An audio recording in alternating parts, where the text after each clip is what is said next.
Yeah, I can see you, man. How was your week? Yeah, I'm all right.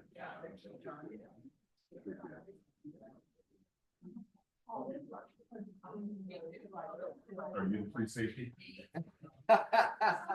Yeah, I don't know what else. Yeah, I'm pretty safe. And I'm the guy. I'm so free that they run right by me. The nickname in high school with Turtle, I was so fast. Yeah. Yeah. Although in my older age, I've got the fastest. I had a very short and intense relationship with high school sports, and then it was over. Yeah. People played in high school sports. I started running when I was about 24, and I'm still running. So.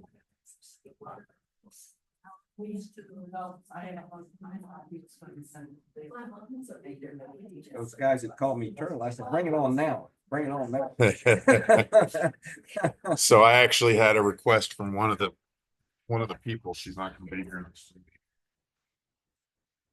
going to try and see if I can record a Zoom video. It'll just be my face and the PowerPoint slides and stuff. But it should capture all the audio. I also actually be surprised the number of people in my orbit that wish they could be here.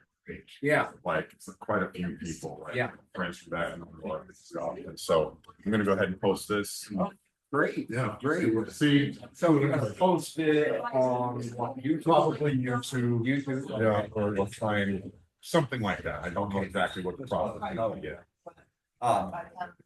Yeah. The other question that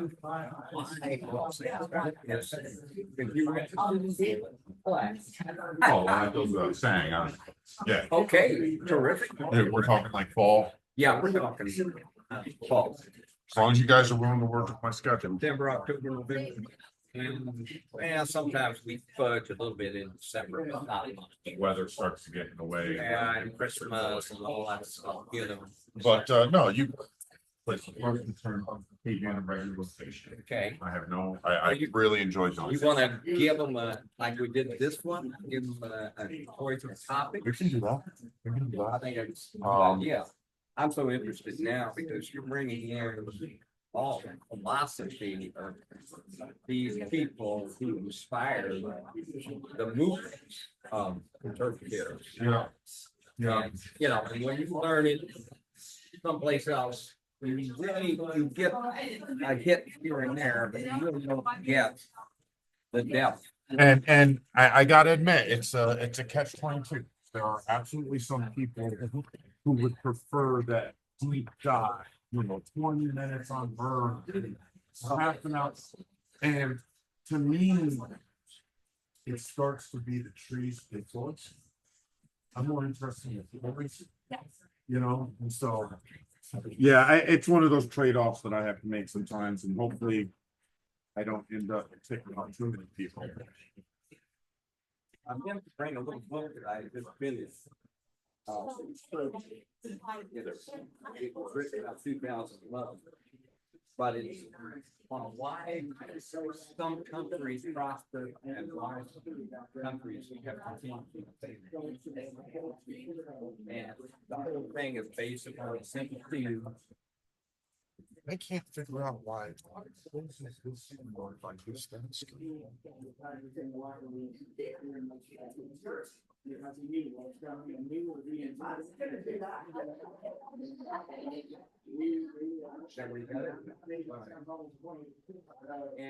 if you want to send me or I'd appreciate it. I build it as a continuous thing, so like this is why I'm starting on today. But to a single power can has to be side with that last, so I can build them all out. I mean, if you want me to do it something, is that what you get each week or? Just do it at the end. Okay. That was So all. I mean, for all intents and purposes, full disclosure for me, I like to wait until the last minute to do it. Not because I'm a procrastinator, but because that way it has to be fresh in my head when it's already fresh. But if you want to send, you guys can do that, if you want to, so I will send everything.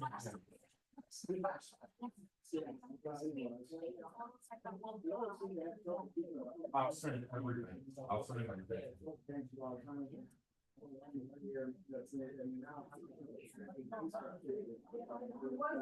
Yeah, it's funny, you know, one of the things, I'm sure not into this group, but a lot of them work. Oh, really? And I, it's all history, and it's like, another area. Been fascinating. And I'm not sure how this is. So my only thing for it is to talk about the loss. But I need to start increasing the question. Okay, so what?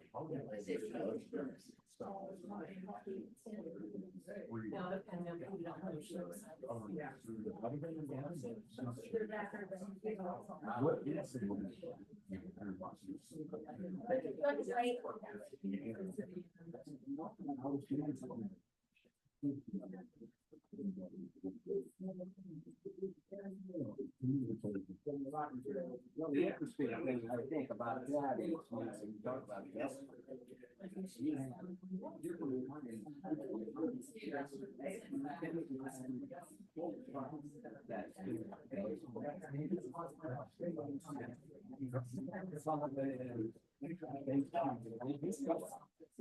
Some states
Yeah. I mean, they're ready to take tests. Oh, yeah. You know, but a lot of it. You know? I do. It's nice to take care. It's just only when you're talking like in your pocket. That's what you're talking about. Is objective measures Says this one's going back to you. no person gets class on it.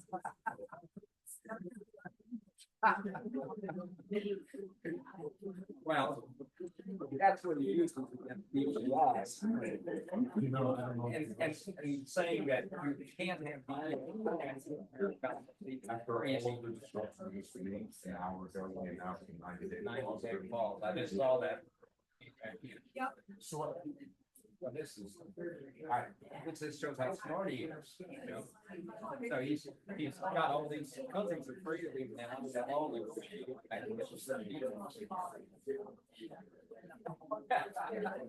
So until the next stays. Okay, so yeah. Yeah, I'm ready whenever you are. Yeah, okay. We got a couple minutes.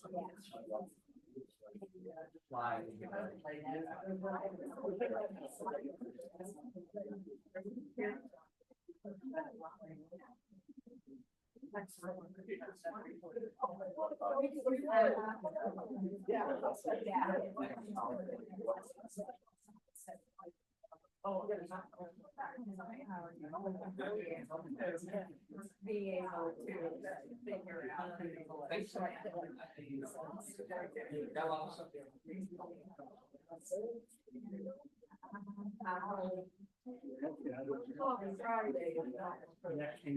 I'm not here. Thank you. Thank you, sir. Hey. In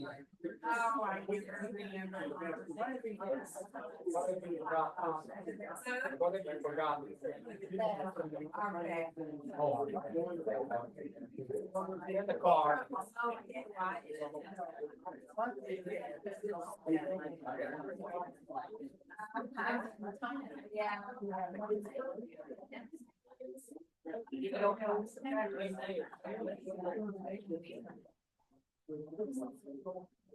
Those lights. We gotta get them a t-shirt. Yeah, that's perfect.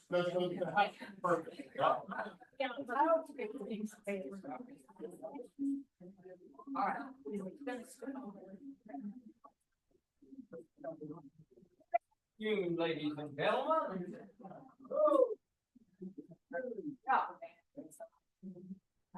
Anyway, welcome to our second session on liberalism and conservatism. And the good news is that Dr. Watson is going to give us more classes next fall. I knew I could get an applause. That's the first time I've ever gotten it. And it really was. Listen, the only thing I'm sitting here in my head is trying to figure out, do I need to start bringing you to my classes up the hill so I can get the same response? So. Well, I have a lot of jokes stuck back that, you know, I used to tell to my high school kids, and they're really middle school jokes, but, you know. Well, and listen, I'm gonna tell you right now, one of the lessons I've been going through for the last couple semesters is realizing that whatever interesting jokes or personal stories or anything I think might have been a way to connect to them, now they're just looking at me. I remember talking to them about some social media thing, and I was like, yeah, no, I posted on this and and they're like, oh, Facebook? Yeah, that's for old people. We don't look at that. Like, I'm like, okay, you know.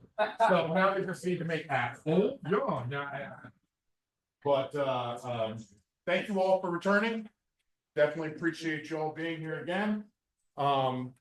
Just a quick little kind of editor's note, if you will.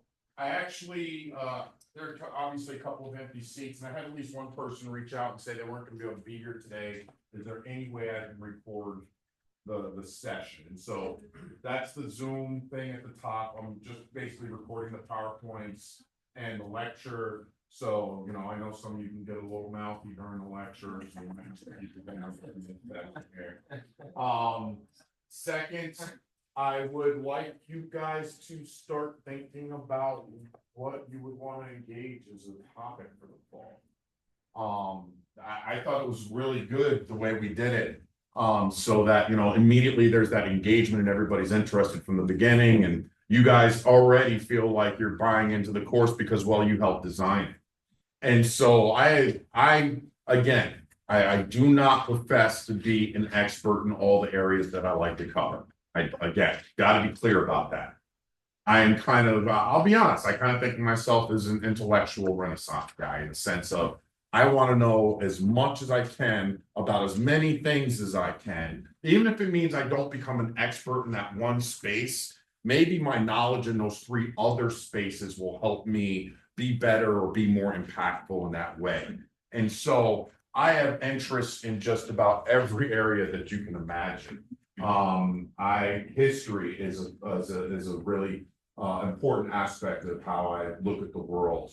Obviously, political science, international relations. Probably the one area I've done the most research and presentations in is international conflict. I've studied every military conflict back to the Peloponnesian War. It's just, to me, understanding as a more liberal minded individual, I like to think about peace. I like to think about tranquility and how we're going to get there. But being a realist, I understand that has to start with understanding why do we go to war in the first place? How do we end wars? You know, and so for me, it's always a balanced comparative approach to things. I suggested already some potential topics. So again, I don't necessarily count myself as your traditional Sunday afternoon religious person. Highly spiritual, always been driven by trying to understand, not just the universe and our world and people's perspectives on it, but the differing perspectives. So I've read from both the Quran and the Bible, Old and New Testament. And then for me, what was really where it led me was, okay, this is all interesting. How does this align with Islam? How do all of these Western philosophies and religions align with Eastern philosophies? What is Confucianism? Why is the Chinese understanding of religion different? I think I told some of you, one of the more fascinating moments I had an opportunity to go and teach English in China for a month.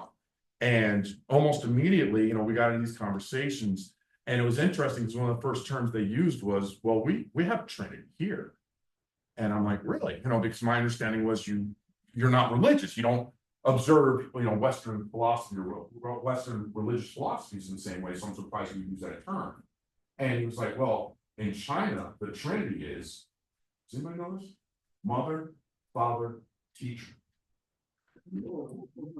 And when I say they look at it as a holy trinity, they absolutely do. I had 60 students in my class. Every single one of them wanted to transfer to the university that I was representing at the time. They were ready to sign up. Every single one of them had to take a paper home and talk to their parents first. Like the idea of, oh no, you know, I'll let my parents know this is the decision I make. Wasn't the way. And the irony of being the teacher, the third part of that trinity, I had every single student in that class at one point or another asked me to go and have dinner at their house. Because from the Chinese perspective, there are very few things that would honor your house more than having your professor come. And so I actually had to turn down every single one of them, because if I accepted one and not another, I'd be distinctly dishonoring the ones I did. And even the person that was there told me, listen, your professors and teachers are held in such a high regard that if I did go to visit your house and you caught me, I don't know, staring at a vase on your mantle, you are now compelled to give it to me as a gift. And so it's very clear about watch where your eyes linger, and yeah, and so it was just fascinating. And actually, I have an opportunity to take another study abroad through this summer to Taiwan. And don't you know, that was one of the very first things that we had a good workshop, and we did some language exercises and some culture stuff. And that was one of the things they said off the top was, understand that as a professor, you will be looked at differently, even by individual groups that you might think in the American context are seen as, you know, the mayor of this. No, the mayor defers to the professors at the local university. That's how much emphasis. They also reminded me that as a New Yorker, they don't like a lot of noise on the subway, so I know that. So I would be willing to entertain historical topics, philosophy, political science, international relations. I've done quite a bit of work on the United Nations, its history, its pieces, its operations. And so what I'll do is that last class, we'll do it at the same time. Actually, we'll do it exactly what we did last time. Next class, I'll bring basically a ballot type sheet, distribute it to everybody. Everybody will rank 1 to 5. So 1 would be your first choice. And so when I count everything up, the one that has the lowest score, the most ones, so to speak, that would be our topic for the fall. Okay.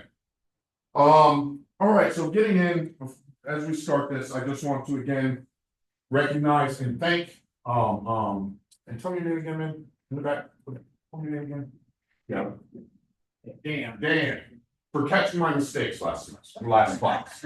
No, I mean that. Very serious. I cannot expect my students to be critically acceptance of what they need to learn if I'm not willing to demonstrate that myself.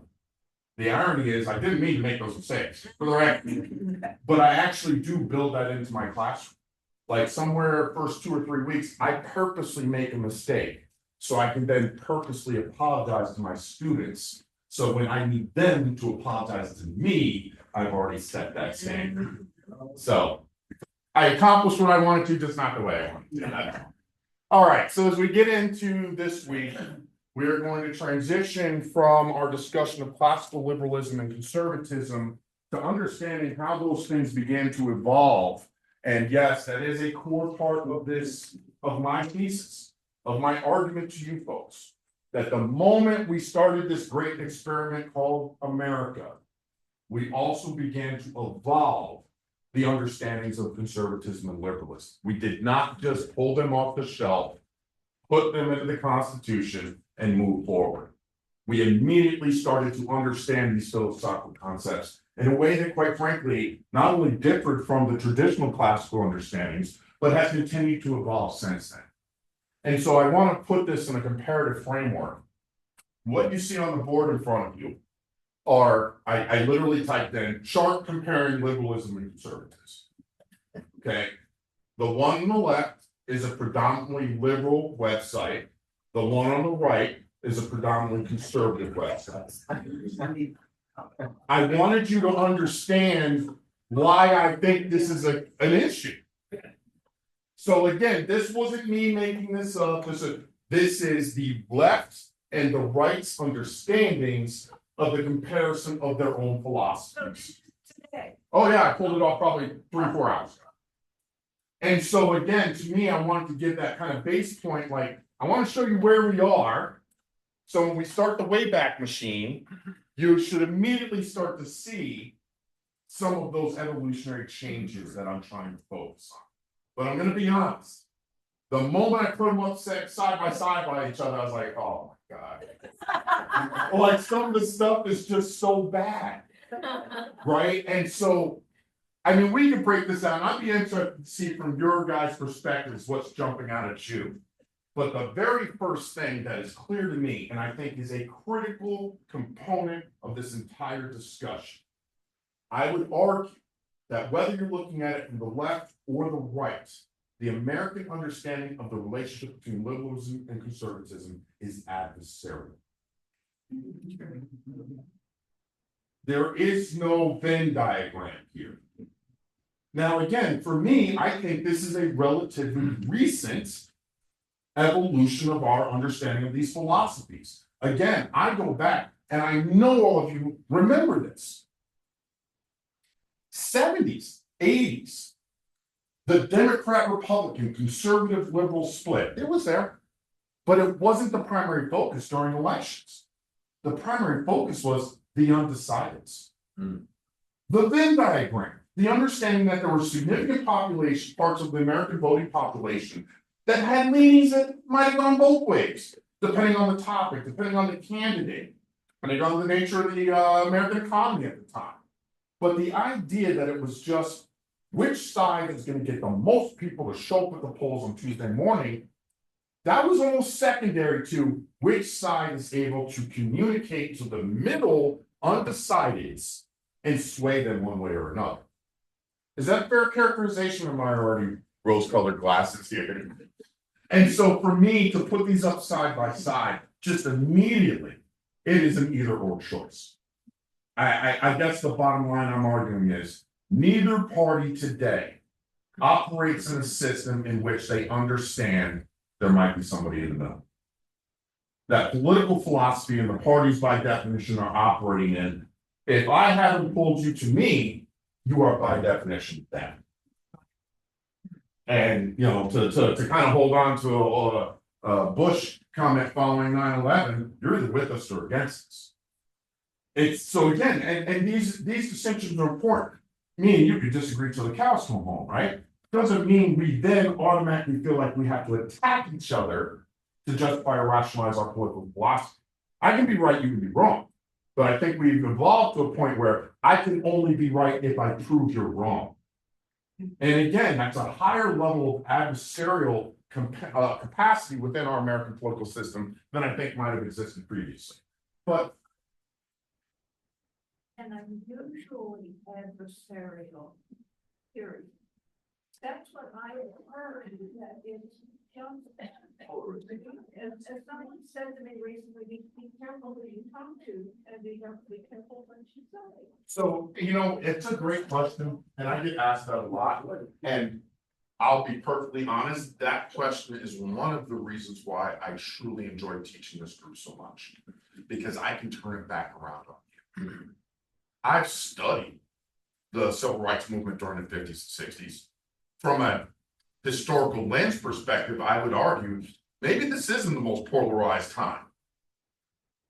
And so I'd ask you guys tell me, I'm comparing this time to your memories of the 50s and 60s, maybe even the early 70s. I mean, I have studied the Vietnam era. I have literally gone through minute by minute recreations of the Kent State Massacre. I mean, but I wasn't there. You guys. So you tell me, are we more polarized now than we were during, say, the Vietnam War or the Civil Rights Movement? Oh, I can see I already got some. Sorry. Go ahead there. I think that what we're experiencing now is a symptom of not actually resolving those prior conflicts. So I'm 63, so that Vietnam War era, and I lived in a small college town. It was very polarized, and there were a lot of riots happening in the larger city near us. And on the surface, I can tell you, but we came through that, but I don't think we really did come through it. So sometimes I think what we're experiencing now is the result of going through these conflicts, but not truly resolving them or reconciling. I think that's an interesting observation, especially if I would like to take that concept and add to it. Because I think, let's take something as basic as the civil rights movement, right? And I think it would be pretty clear that from 1950 to say 1990, 2000, significant progress had been made. Had the conflict, quote unquote, been resolved? No, to your point. And so rather than it not being resolved, and so now we're seeing it again, what if it was more a matter of, as we're trying to resolve this, a new friction comes up. And so there starts to be this magnifying component. So that now it's not just about civil rights, it's about underemployment, or it's about economic activity. And so now they become conflated. Again, depending on who we're talking to, rightfully or not. And then, forgive me, you take that whole dynamic and dump it into the new arena called social media. And now it's a fire that all the water in the world ain't put out. So I think you're onto something there. Other thoughts? Perspectives? Are we more polarized now than we were in the 1950s? You think so? Why? Just out of curiosity. There's no dialogue. There's no opportunity for dialogue. The social media and blog things that you mentioned are pretty much one-sided. People only go to what they agree with. If you go there and try to do something or talk about something they don't want to hear, you're excluded, and no one listens. 10, 15 years ago, I could stop at a cafe in Rule, Missouri, go in and sit down, and join in the conversation. I couldn't do that today. I would be asked to leave. And the same respect here in Jefferson City, I could go to a meeting concerning religious freedom and so on, and be told by members of the other side, there is no middle, there's only roadkill up there. That's happened. It's like a real life game of Frogger, right? Well, you got to make it across the highway without getting swished. That actually has happened. And see, it's funny because relative to the dynamics, and again, this does kind of fold into the primary issue here. Depending on the group, I think the answer to my question would be fundamentally different. So you'll forgive me, but I am very confident in saying that if I was speaking to 60 or 70-year-old African Americans, they would say, "Oh my God, polarization! It was so polarized, we didn't even know where the pole was." Mm-hmm. Like it wasn't polarized because we couldn't say anything, and women for that matter, and the gay community for sure, right? And so it was almost the need to open up the problem that then created polarization. And I think that's one of the dynamics that allows Trump and his supporters to talk about making America great again. Because it was a return to putting certain people back in the box. I mean, you'll forgive me, but when your height of American culture is 1920, okay, I'll take your word for it, you know?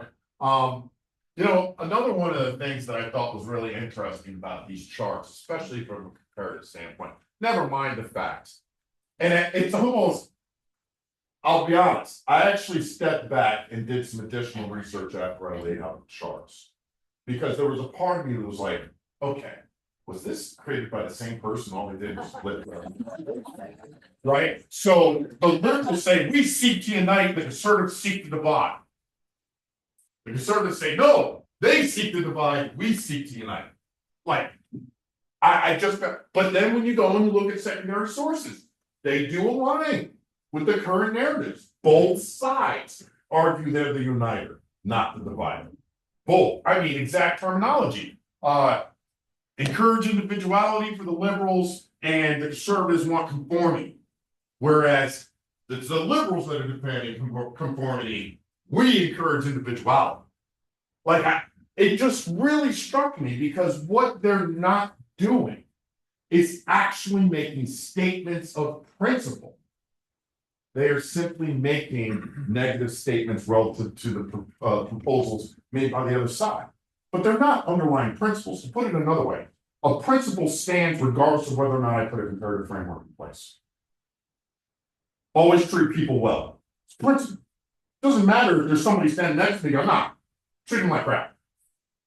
That's not a comparative understanding. A principle is a philosophy that if you're the only person on the entire island, you still have these principles.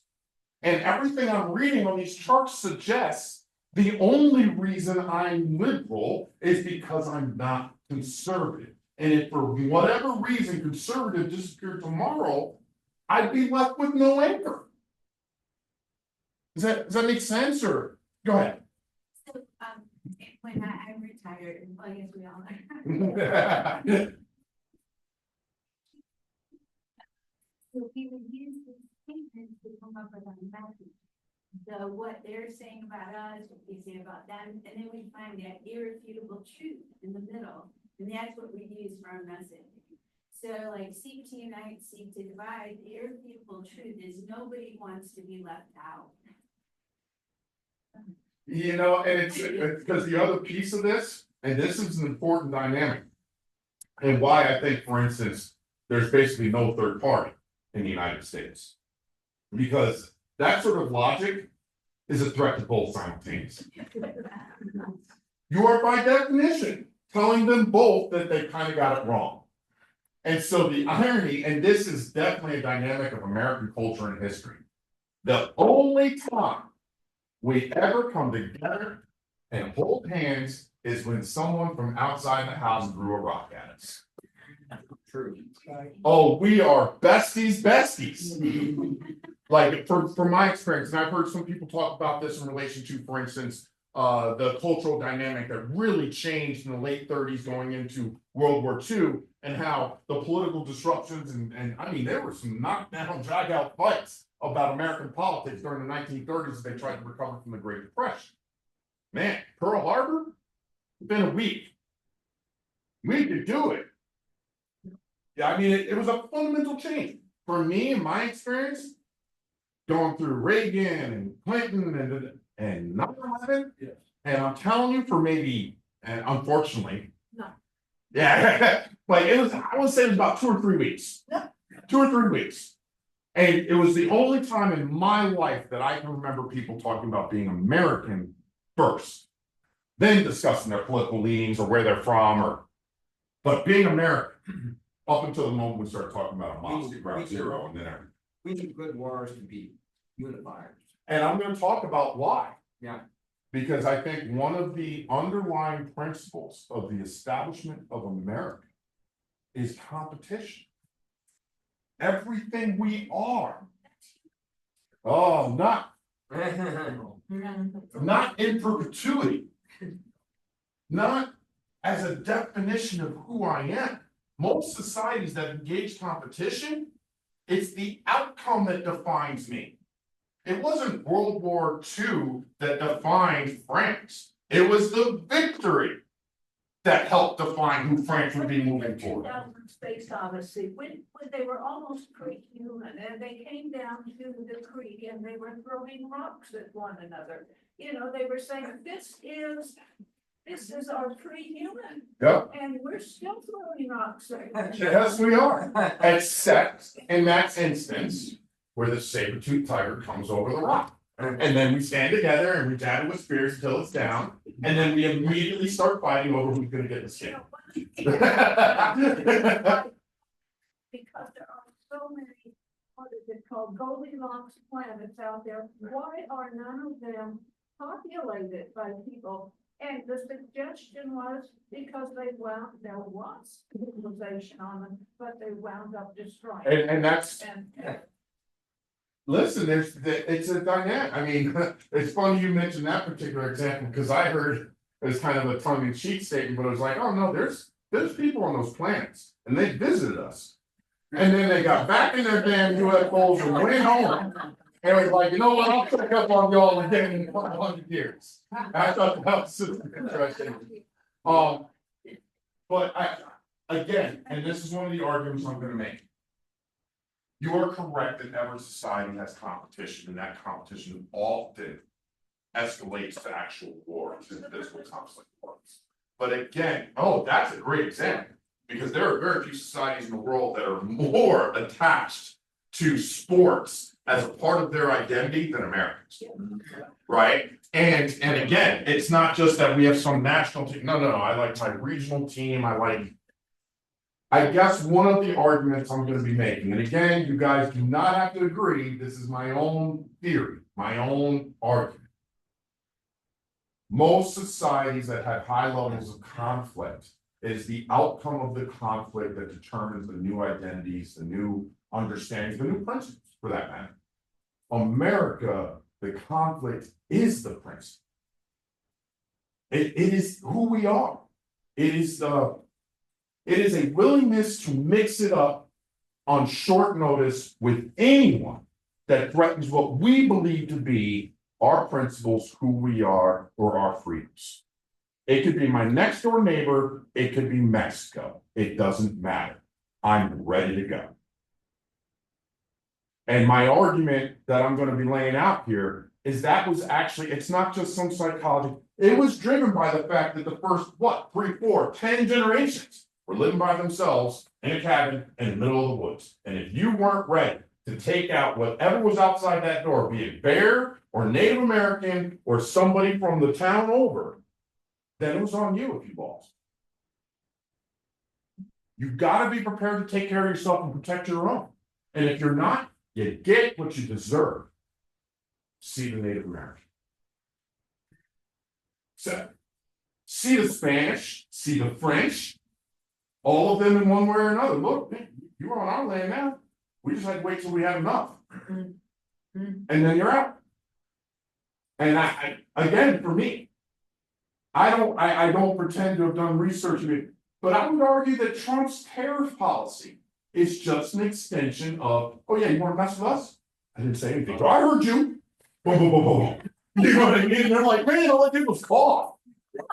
But for us, if we want to be who we think we are, we have to be proactive and always make sure we're ready to throw the first punch.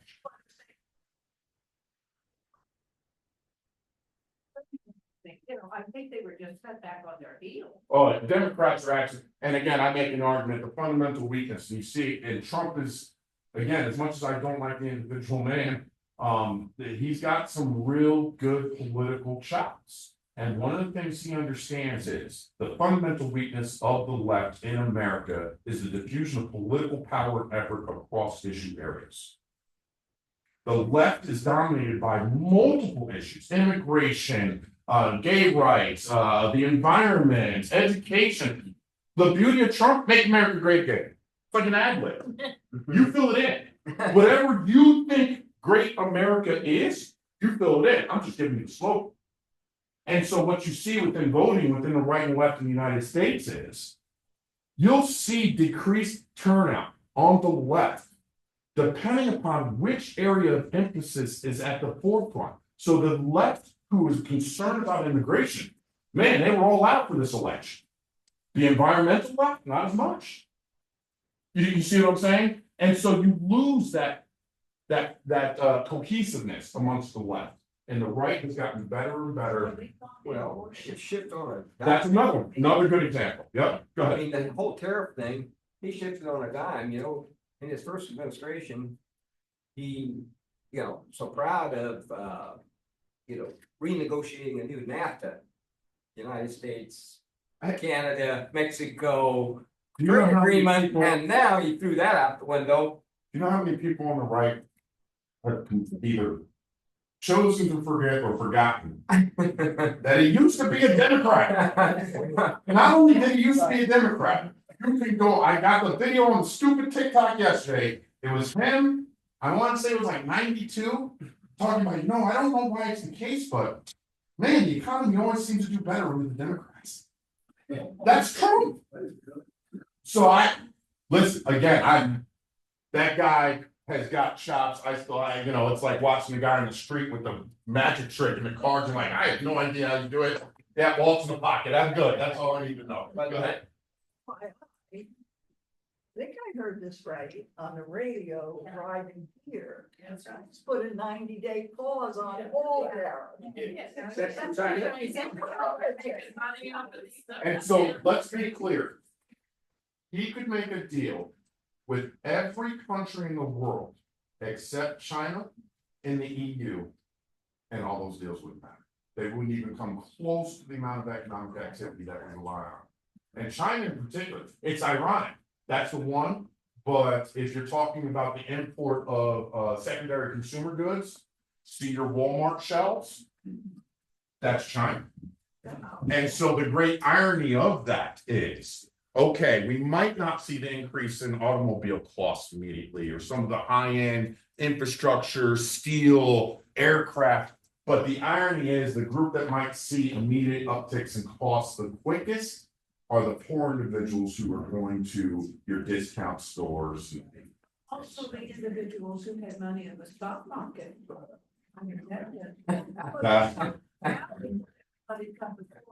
It's so funny that you mentioned that because it's a running joke in my house. I bought my first stock. Hold on. I bought my first stock the Monday before he announced the tariff. So it wasn't a ton of money or anything, but still I look at that little green, red line, and I'm like, man, my timing is, and then they, oh yeah. The funny thing is they keep telling me, oh, well, you hold when it's slow. So, yeah, that's easy to say when you're not watching that red line go down the street, So I had gotten a crash course in the stock market. Stocks have surged. Oh, I'm sure. Oh, yeah. No, they're up 8-10%. And see, that's the thing, and it's funny because that sort of thing is absolutely the source of conspiracy theories from the left. So who did you tell last night that you were gonna make that announcement? Because they just made millions of freaking dollars. We told himself. He told himself, all right, but we're talking about a president who started his own Bitcoin. So after that, I was just whatever. So again, guys, I just wanted to start with this today because obviously it's the adversarial component. You'll forgive me. I think there's also something to be said about, and you were talking about engaging the different principles and finding that absolute truth middle ground. One of the interesting dynamics is none of this is complex. Let me put it another way. I think there's a particular reason why you don't see more than 3-syllable words, why you don't see more than 3 words used to encapsulate any print. It's this, how do I distill these concepts down to the most basic building blocks so I can put it on a bumper sticker? Yeah. So I can have it as a slogan on a t-shirt. So I can make sure that they can memorize it and then reply at a rally. The number of people that can't even recite the first 10 amendments from the Constitution, you know what I mean? Not even close. Go ahead. I had a professor in college, and I was doing political science and history, and I decided to go with political science. But I wanted to take a particular history course. And the professor that was going to admit me said, how many courses, Wayne, have you taken on populism? And I said, none. And he said, if you don't understand populism and take courses in it, and you don't have time to get these in, you shouldn't be in this course on American history.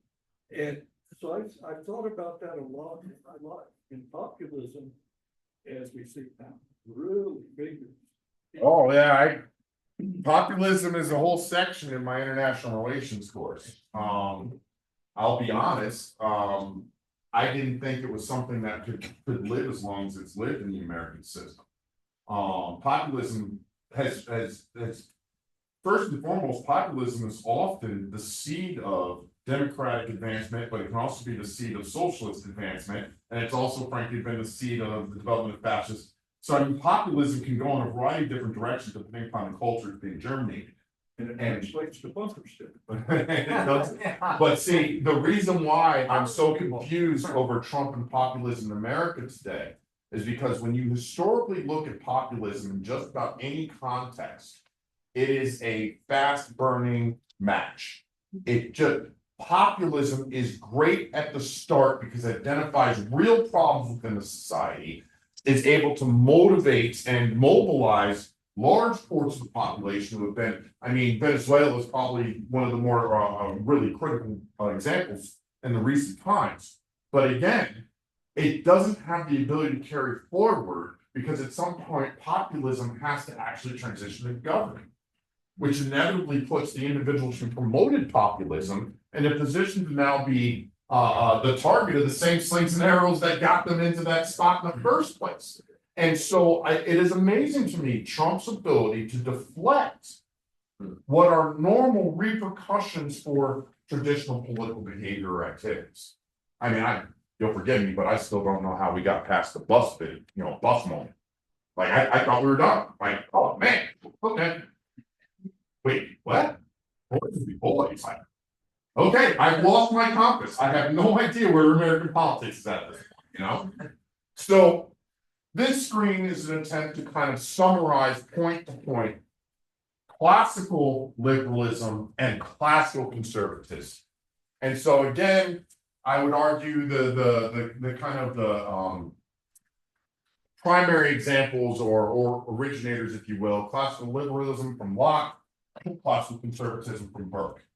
And I tried really hard to make sure it was a point counterpoint approach here.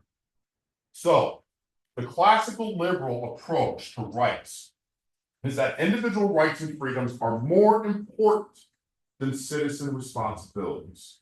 It doesn't mean your responsibilities to the state or society don't matter. That's not what I'm saying. What I am saying is the individual's ability to promote their freedoms and their rights must take precedence over whatever claims the government is making on those individuals.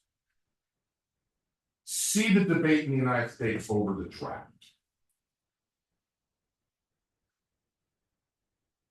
That was the core of the debate, is whether or not the state has the right to demand that of you versus your freedom or right to be a conscientious objector or not fight at all. Or, I mean, that was a critical part of it. And I would argue that that concept is definitely at play today to a degree, is this tension.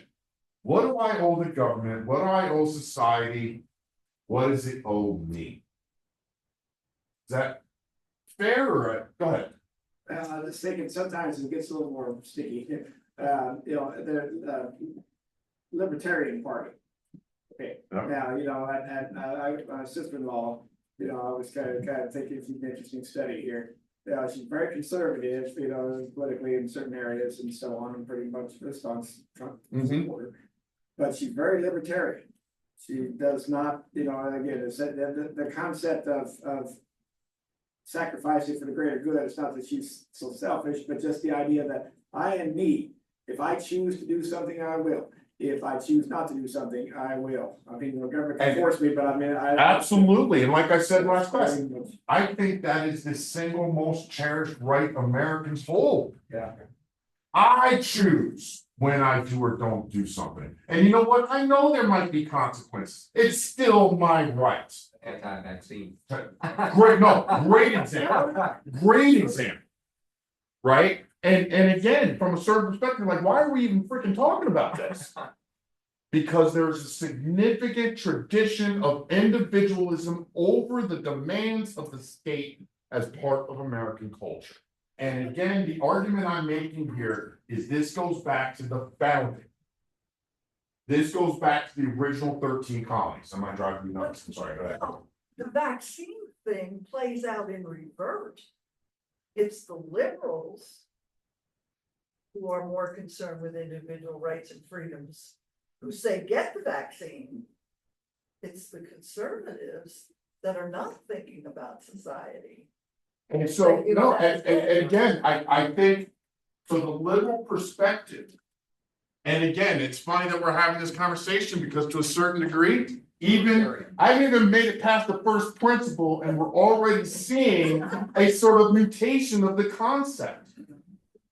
In order to protect the individual, their rights and freedoms should come below citizen responsibilities to be vaccinated. They're already twisting it a little bit, which in turn forces the conservatives to start twisting, manipulating their perspectives. And we're still, what, 150 years before Nixon and Southern Strategy?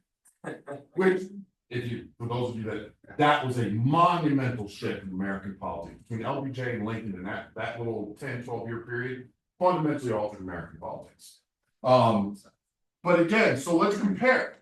And again, we're talking classic Burkean conservatism here. So again, he's looking across the channel at the French Revolution. The need to maintain a stable society takes precedence over individual freedoms. It's not that the conservatives didn't recognize it. Burke was. I think he was one of the original moderates, if you ask me, if you really look at his philosophy. He just believed that the assertion of individual rights and freedoms, while protected, should never be promoted to the point that it destabilizes society. Thus, the need for a strong central government. Because I can't rely on individual perceptions, perspectives, and commitments to that stability. Quite frankly, because I can't rely on people in general. People tend to be intellectually and morally flawed. It is the government that maintains the stability of society. Go ahead. The government's made up of people who are flawed.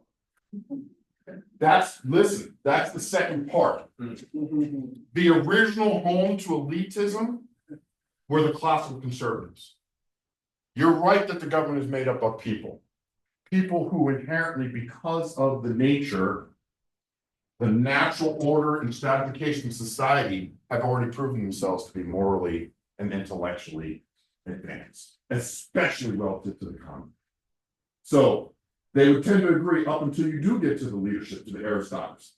And those are exactly the individuals you should rely on, precisely because whether it's through education or religious conviction, they've reduced and maybe even eliminated their intellectual and moral imperfections. That's why they're leaders. How do I know?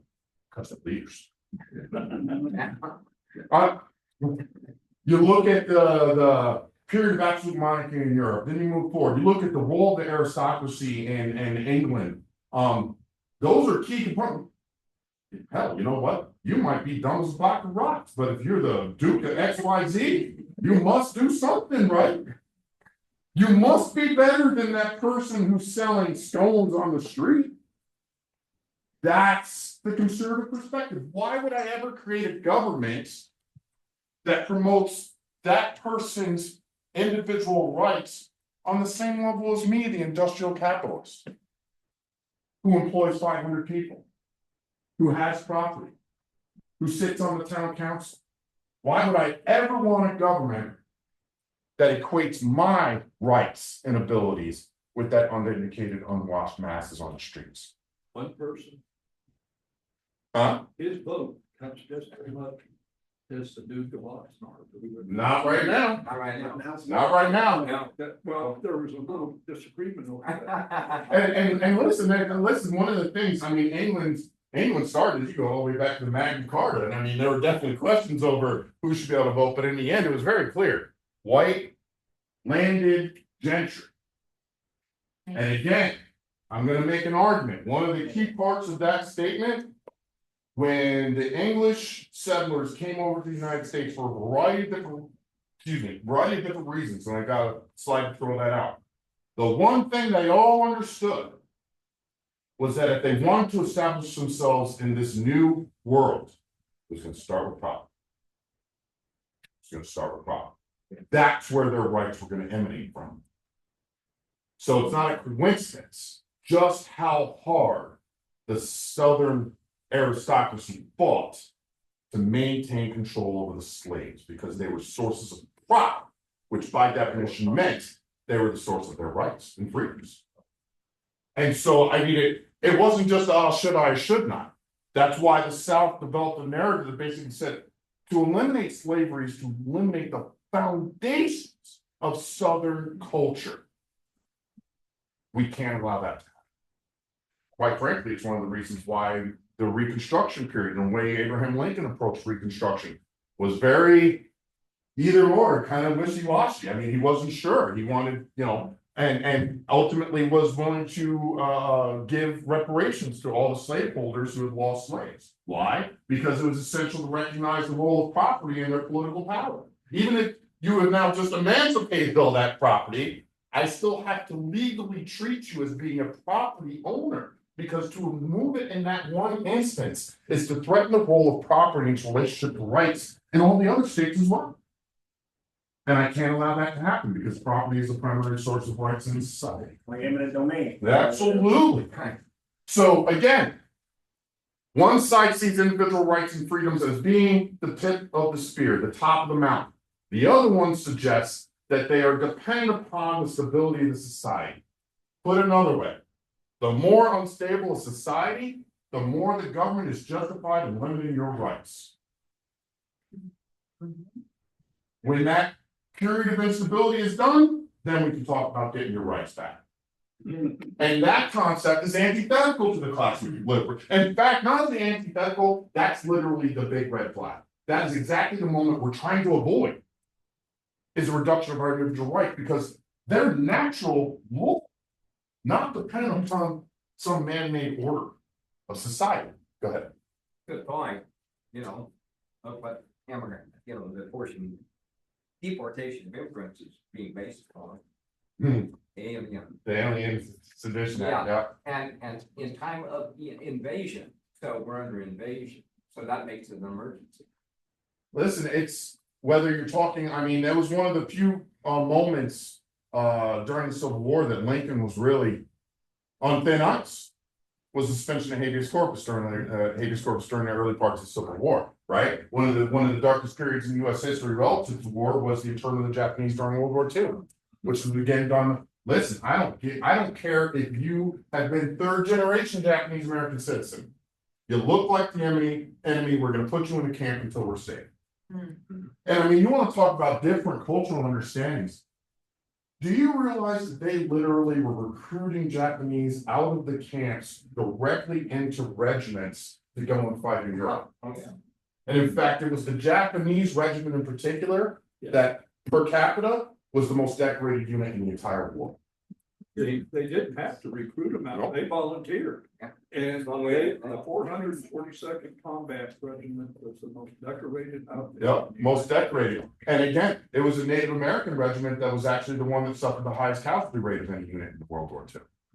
You know, it's just these dynamics, and it's just interesting. I'm going to talk about that a little bit too here. I got a bunch of stuff to unload on you guys, so stay tuned. All right, economic activity. According to classical liberals, economic activity should be based upon the government's maintenance of competition and free trade, i.e. markets. So we are not talking laissez-faire, a la the classical conservatives. Let the market do whatever it wants. The liberals do believe in some government oversight of the market, as long as it doesn't directly impinge on competition and free trade. So for instance, it's the classical liberal that would be in favor of labor laws, in favor of some sort of basic food safety. Whereas your classical conservative would argue, hey, look, man, people start dying from that milk, they'll stop buying that milk, that company will go out of business. That's how the market works. Yeah. The rule of law must be inviolate and uniform. That's such an important part of the classical liberal perspective on society. The simplest way to think about it. There is no more simple and direct way to create equality within a society than to ensure that everyone within that society is subject to the laws in the same way.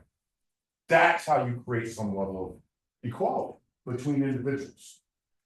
Where the classical conservative would argue the rule of law should reflect the culture and customs of the society.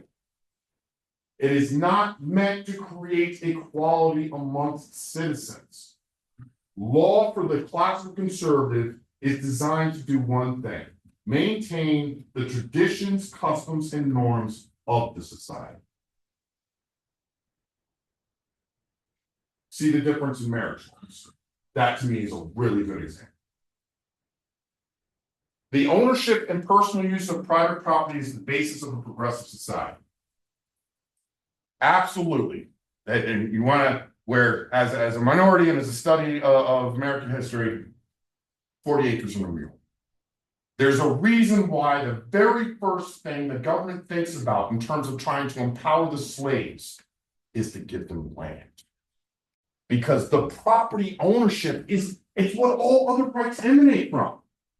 At least, again, at this time, right? And so that was seen as the quickest way, not just to get them involved in the society as a citizen, but also to immediately begin producing economic wealth amongst them. Conversely, the ownership and use of private property, according to the classical conservative, should reinforce established social hierarchies. If you want to say a four-letter word to the classical conservative, say land redistribution. Zoning. So anything that fundamentally inhibits my ability to not just own land and develop my land the way I want, but to own more. That is a critical part. So I tell this statistic to my classes and they're shocked. Some of you already heard it, but I suspect it'll be really surprising to many of you. The reason why there was such a significant gap between the advantages developed as part of the political and social advantages that came from the civil rights movement and the rather large gap between those rights and that development and economic equality is because African Americans do not own land in the United States. White Americans own 92% of all privately owned land in the United States. African Americans own 0.7% of privately owned land in the United States. And if we're talking about a culture in which property is where your rights and power emanate, I just explained a lot of the problems today. I'm on the record as saying, do away with this first-time homeowner BS. I mean, that's all well and good. I appreciate that. There should be a first-time property owner incentive program. And it needs to be incorporated into changes to our inheritance laws so that land can come open and be owned by others. But we don't have a system even remotely like that. So that's why all of the different legacies, if you will, of Jim Crow, land ownership continues to be the primary issue. Yeah. Good example of that is that Trump is inviting the Afrikaners to immigrate to America while we are tossing out everybody else. Because supposedly the South African government has passed some kind of law where they can seize land. And so, you know, So you'll forgive me, but what you're talking about is a very small white minority that dominated that country for generations. And now that the script has been switched, they scream bloody murder. And most of the world pounds sand. Forgive me for having little sympathy for white Afrikaners.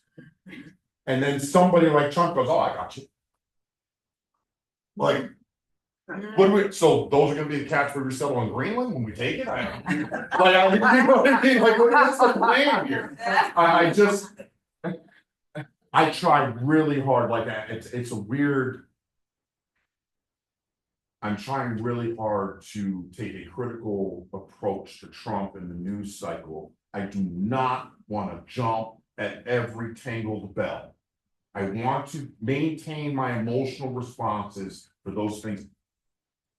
I have resisted the up and down of the whole tariff stock market because of today. Right? So now he makes that announcement and he looks back to the left and all the people have been pulling their hair on the. See, I told you, what are you overreacting for? You damn over emotional lefties, you don't have to. Like, dude, you just put me in a damn washing machine for a week and a half. Forgive me if I come out a little dizzy. You know, and it's part of the deal. Yeah. So Always intending to negotiate. That's it. we'll take it out. I'll do one more slide and then we'll take our break. Okay, thank you. I have a question. Yes, ma'am. That's like I said, so you said that owning a house isn't the same thing as property? I misunderstood something. Because whoever owns the property can tell you when and what to do with the house on it. So you said you don't, the first time buyers isn't a good thing because of the encourages people to buy a house. Just because you buy a house in this country doesn't mean you automatically own the land under it. Oh, Like, there's certain neighborhood associations, but you're buying a house, but you're leasing the property. You don't get to own the property. And you can't sell it separate of whatever hell else they decide to do with that property. I was thinking like mineral rights, just because you'll land up needing mineral rights, but. Yeah, no, there is a distinction between owning the physical facility and owning the land under it. Yeah, go ahead. Well, when you're just buying that first shot, like the way those loans are set up, they're not designed to promote accumulating wealth. Is what he's really getting at is the disparity between the ability to accumulate and transfer wealth. That's largely left to wait, or we think Anglo people. Yeah. And you know, it's interesting because it's one of those dynamics for a long time. The inheritance laws, exactly for what I'm talking about, was a target of, say, the NAACP and some other minority advocate groups. And then in the early 2000s, something interesting happened.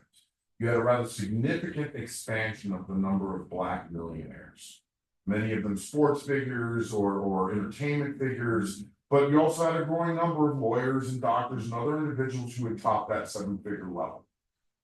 And so it was actually the African-American community in particular that was the primary voice against changing the inheritance laws. And the argument was, now that we can finally use these laws, now you want to change them? Yeah. No. We want to be able to take advantage of the same tax breaks, the same laws that, quite frankly, we haven't been able to take advantage of the last 100+ years. And so that's why they never got overturned or changed. Go ahead. Which was given away right after the Civil War. Oh. Could African Americans not? No. Even though they were emancipated and they went and filed a claim, they could not do. They couldn't even register for the race. No. So that's what emancipation. No, what do you mean they didn't own land? No, you're talking about the great race that settled the West. No, African Americans were not allowed to participate in that. Absolutely not. It's interesting. You want to talk about another little kind of weird chapter in American history? The African American experience in the Wild West or in the settlement of the West is fascinating. Fascinating. One of the largest biracial populations at that time was not actually black, white, but black Native American. Because so many Native American tribes had taken in runaway slaves and then they began to intermarry. And so it's a fascinating dynamic out there. But as Indian territory, that people were moving into. Right. You know, as you get older, things get more.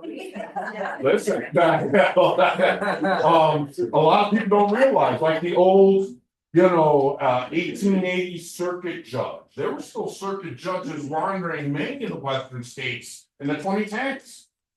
The circuit, because it's such a remote space, your Montanas, your western Nebraskas, your Idahos, that you needed kind of this mobile legal representative.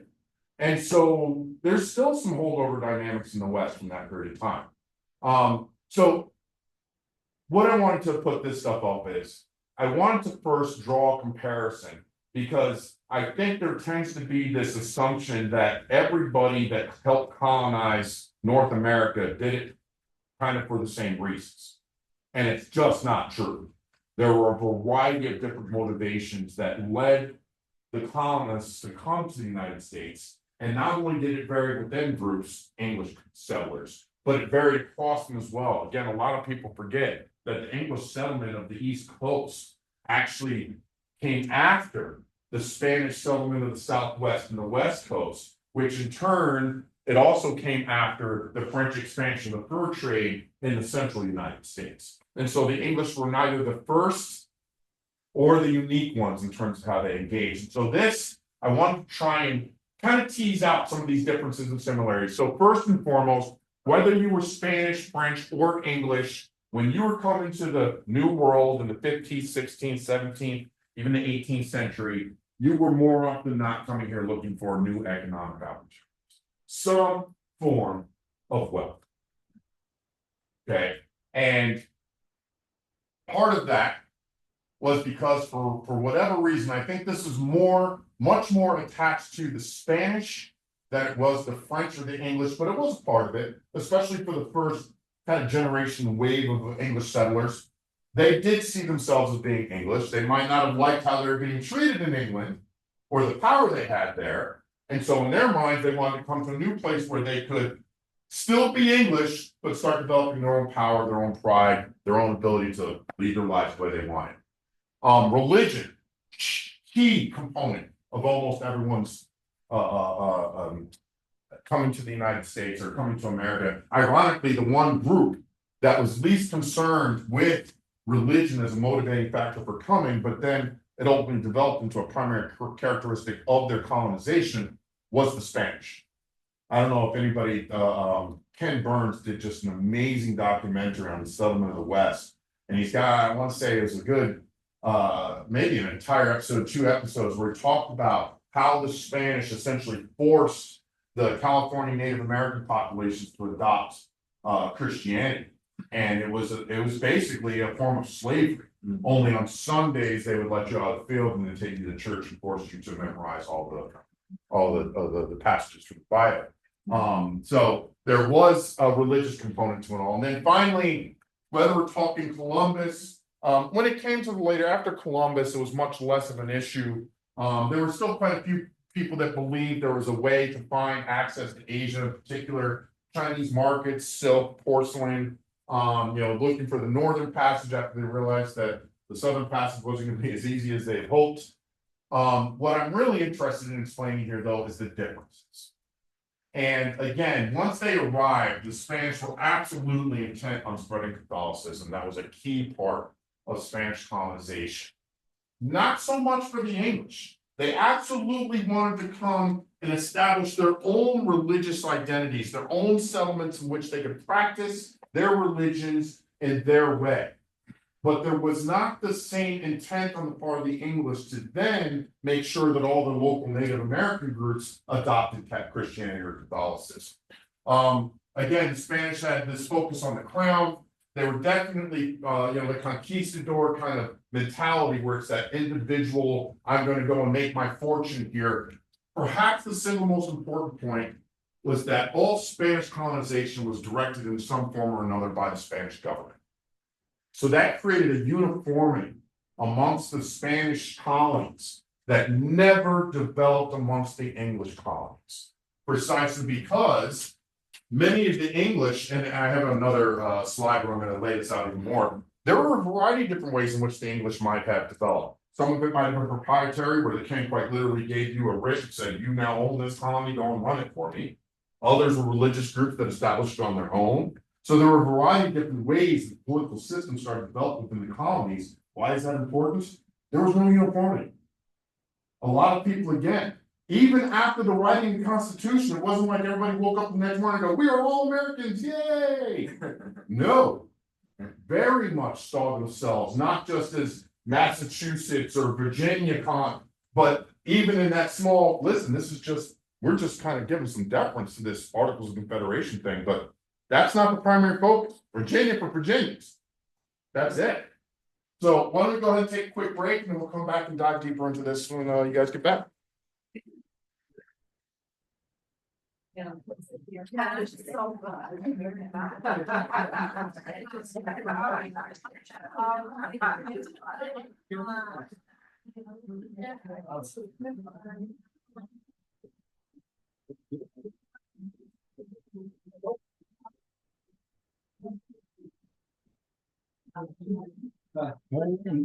Green lines, man, green lines. Holy cow. Stop. All right. And you know, we almost really talked about that. Now we're in this program.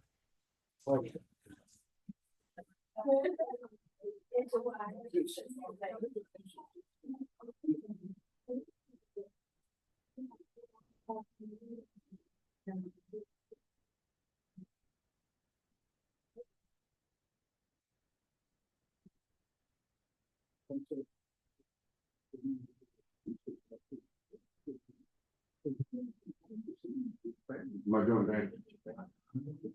Am I doing that? Oh. Yeah.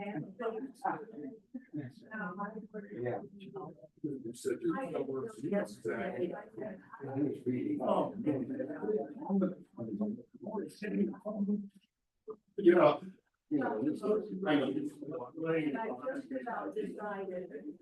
We're going to try it again this year and we use Tom going in my so one cheaper, it's a lot cheaper than going in the adult system.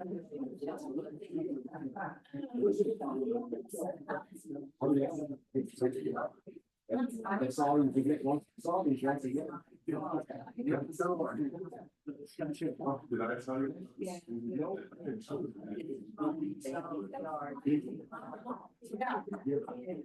Oh my God. You want to talk about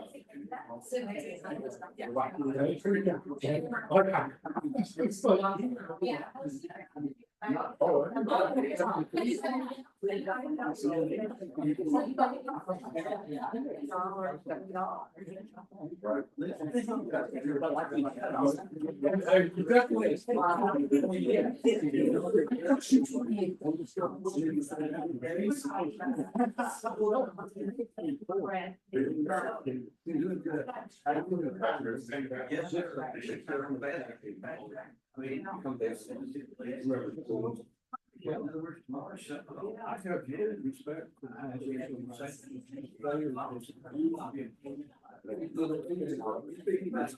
speak for against him or for a party.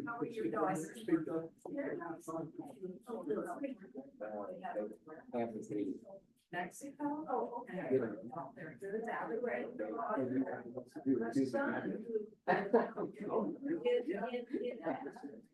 By the federal government, but the director and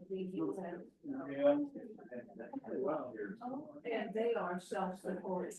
You have to pay somebody when they want to do a package. So I've got a but I have a daughter at the national, daughter-in-law at the National Institute of Health. She has kept her job 10 years ago.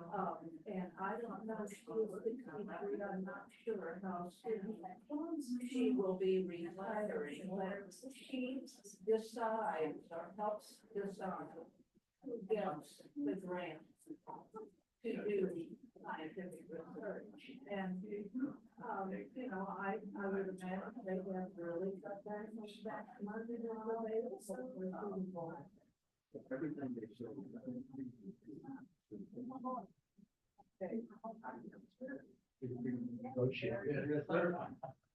Yes, yes, that's awful. No. Right, but it's terrible. That's one of my morning prayers, and you know, but they were also giving somebody and it's very difficult to find a job and get a job here. That's anything like, oh, what they were making. But it also,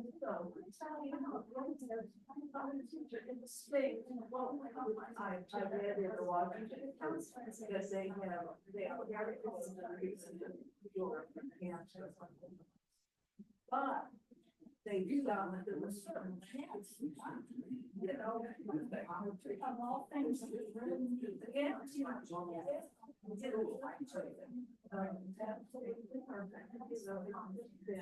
You read the book, The Barn. It's about Emmett Till. I just ran across it, through a book club.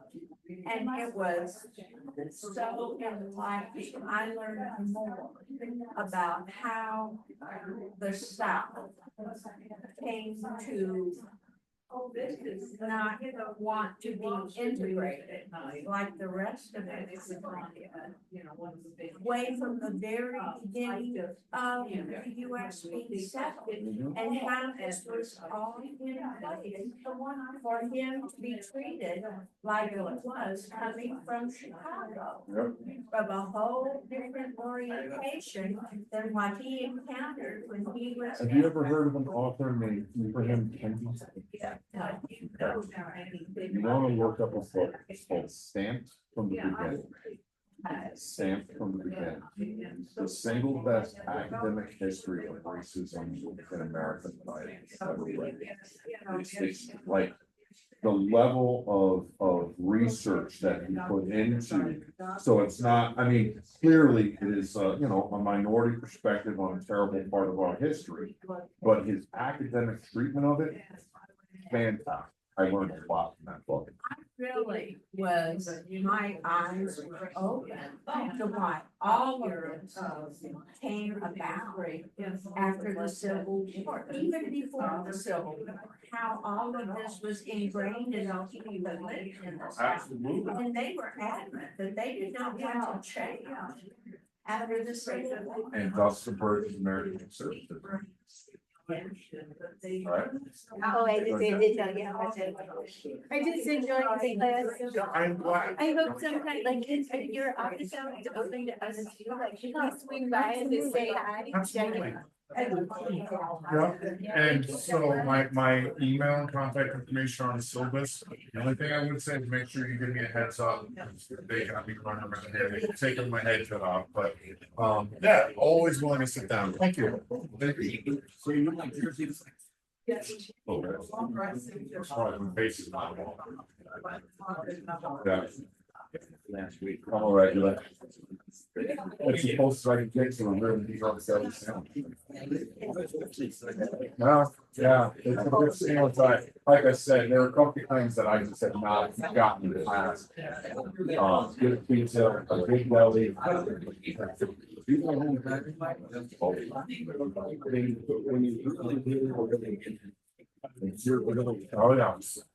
yeah. But that's a big one. I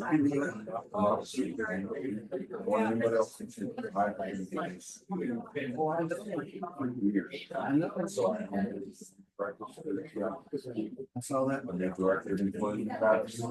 And online directed back. And so my job. Very good. But it's not. No.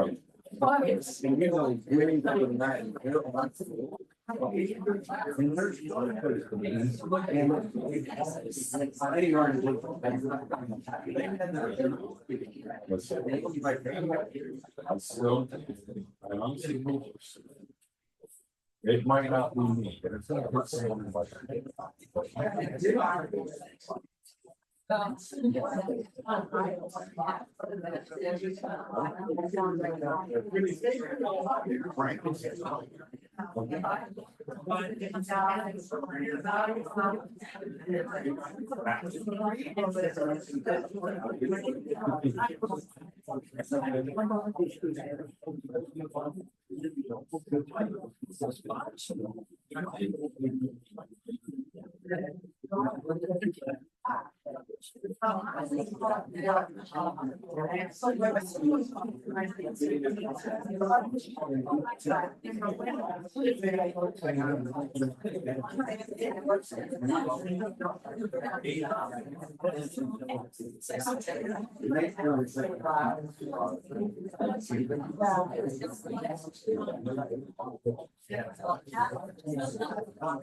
Yeah, I try. I try. Listen, man, you better come.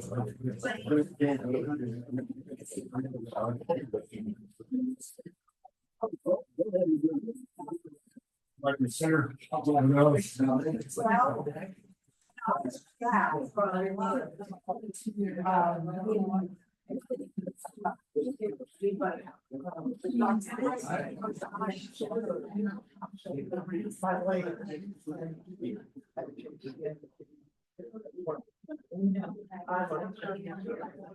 I love that.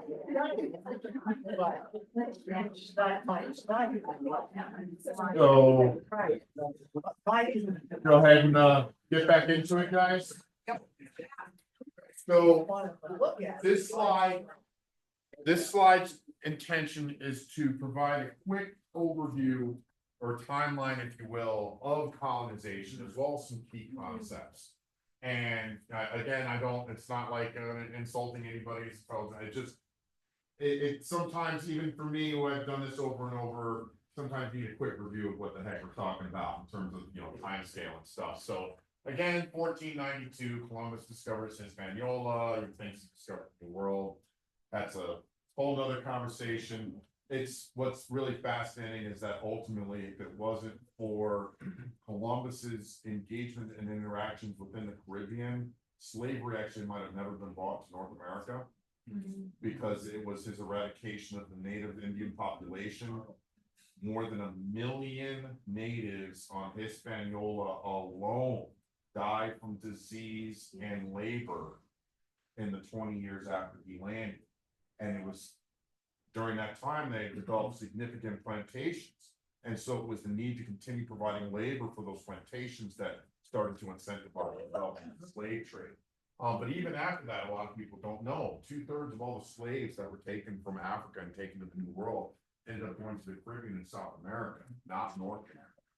A lot of people, you'd be shocked at how deep that Afro influence is in places like Brazil, for instance.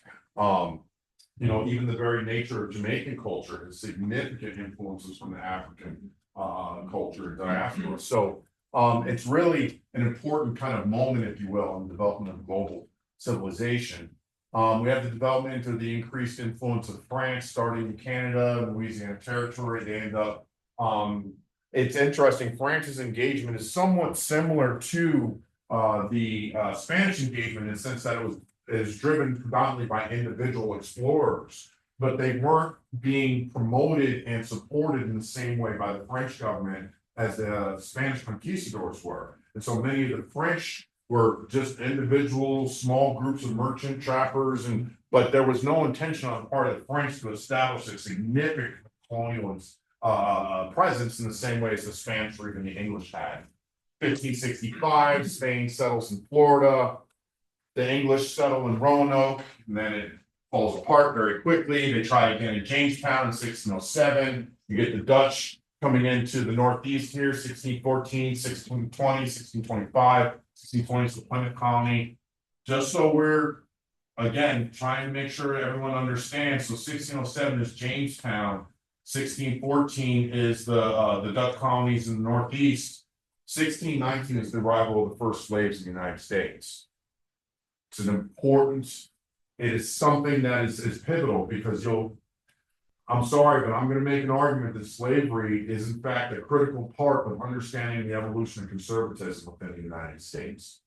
If you understand that conservatism's primary focus is the maintenance and promotion of tradition and custom, the first fully established American tradition and custom was slavery.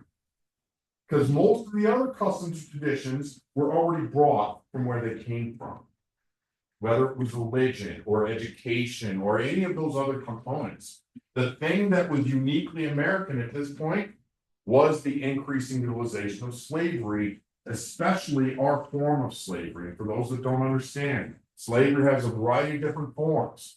The chattel slavery that was Southern slavery, it meant that your slave was property first. And you can already see how that begins to align to our understandings of the principles of both liberalism and conservatism, i.e. the role of property in the promotion of your rights. Simply put, you could be the most disadvantaged, undereducated white colonist in the Southern colonies. If you got property, specifically slaves, all of a sudden you were elevated in stature because the property now gave you rights. Thus, again, you'll forgive me, but I think it's fair to argue that this becomes the foundation of American conservatism, because the moment I establish that custom, and then the abolitionists start raising their voices in the North, now I have to protect the very tradition I just established. I'm not suggesting that that's the foundation of conservatism today. I need to be clear. Do I think it still plays a role? Yes, I do. And I think that's, as much as there's a great weakness to the liberal side that I already argued, the diffusion of political power amongst a variety of different competing issue areas. I think the fundamental problem with conservative elements is a lot of the tradition, even if it isn't explicitly linked to this time period, still implicitly incorporates it. How do I know? Magnet. They are looking, you'll forgive me, but if they had enough understanding and they could really get away with going back pre-Civil War, I'm not so sure some of them wouldn't think that far back. The 1920s is a relatively safe period, because I can make an argument there was economic growth and expansion at the time. But that's the tradition. If anybody can give me a different customer tradition that is Southern culture, I'm all ears. But most of what we understand to be Southern culture, the rise of aristocracy, guys, I absolutely love a lazy Saturday afternoon on a golf course drinking a vodka lemonade. Man, that is just great stuff. If that's all I take away from the South, I'm still a better man for it. So I'm not suggesting there aren't other components to this here, but a lot of that, the aristocracy in particular, the Southern gentleman, a lot of that stuff comes from this period of time. A slave and to an acre of land. What was the value? Oh, the single most important, the single most valuable thing you could own in the United States up to 1860 was a slave. And how would that compare? Now, let's say I own land, but I don't own. Oh, thousands of dollars. Your land might have been a couple $100 an acre. Your slave's worth $1,500, $20. It depends on if it's a childbearing woman of right age, or is it a strong, young, youthful male. So it's very dependent upon the quality of the individual. And I say that in that manner specifically. Slaves to be registered, is that not right? That they, okay. And just to be clear, even if you were free black, and there was, I want to say approximately 10% or so of Africans in the United States at that time were actually free blacks. You had no rights. You just weren't enslaved. But that's another misnomer. It's not like the free blacks were participating in political systems and running businesses. Oh, no. They just happened to not be slaves. So 1619 slaves, 1620 Plymouth Colony is founded. So again, 1630 the Puritans, and again, it's one of the things that I'm really trying to bring out in this kind of quick overview of this early period of colonization is it's very ad hoc. There's not some sort of grand plan on the part of the English government to settle. They're just giving the opportunities as they're being presented. And so the Quakers come and they establish their own place. The Puritans, they're over here. There's no integration. It's not even part of the equation. It is, I'm coming here to set up this colony for our particular reasons. They're in Virginia for their reasons. Good to go. We have to be in the same place. In fact, we might be able to develop some trade. That's all well and good. It's not like I don't like you. But I sure as hell don't have to make my government, my philosophies, my religion align with yours. You have your colony, I have mine. And that in turn is the root of the state rights argument. Because the colonies, the need to be individualistic, and I don't know if you guys remember from last class, that concept of voluntary community. That's what we started with. 13 voluntary communities. If me and you are both Quakers and we're both in that, man, we'll take care of each other to the cows come home. But we owe nothing to her in Virginia.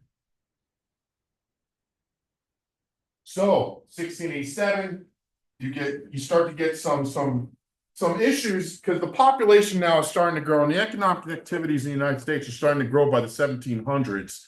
That a lot of issues start to come up that I would argue serve as the foundation for a lot of the political debates and things that come after that. So it's around 1700 you start to get rather significant growths in domestic population, both from successive waves of settlers. Again, so by this period of time, you're starting to get people not just from England, but you're starting to see some Eastern Europeans, some Central Europeans, some German groups, things like that. I think one of the underappreciated moments in this prehistory, if you will, is the French and Indian War. I don't know if anybody's familiar with the conflict.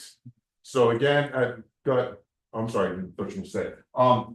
So long and the short of it is that you get this continued push by the British settlers into the central regions of the United States. They are beginning to infringe not just on Indian territory, which they've been doing basically since the colonies were settled, but now you're starting to push into areas that are either controlled or dominated by French interests. So then you get this kind of alliance structure starting to build where the English identify their Indian allies.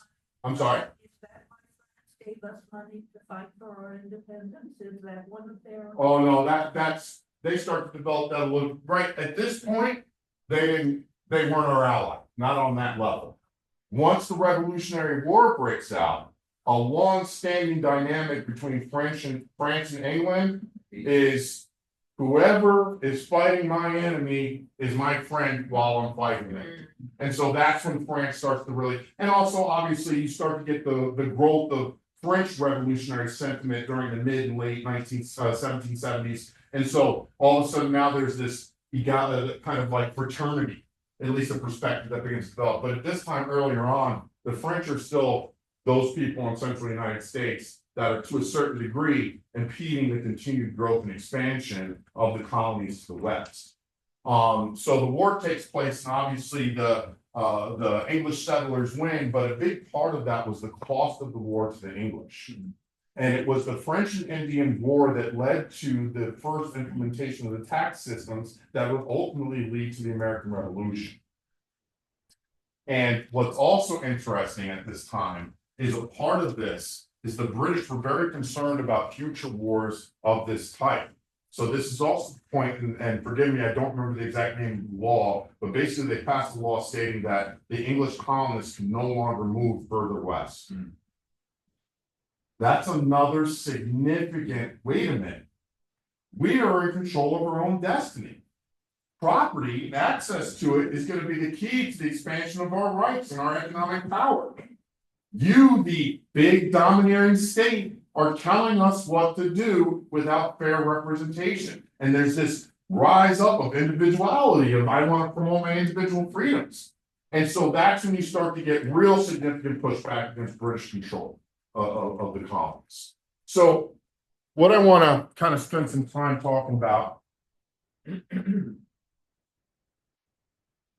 are these various concepts that I've thrown here on the right. And I just kind of think that they're important to understand and discuss out here as kind of foundations when we start talking about the evolution of conservatism and liberalism in the United States in particular.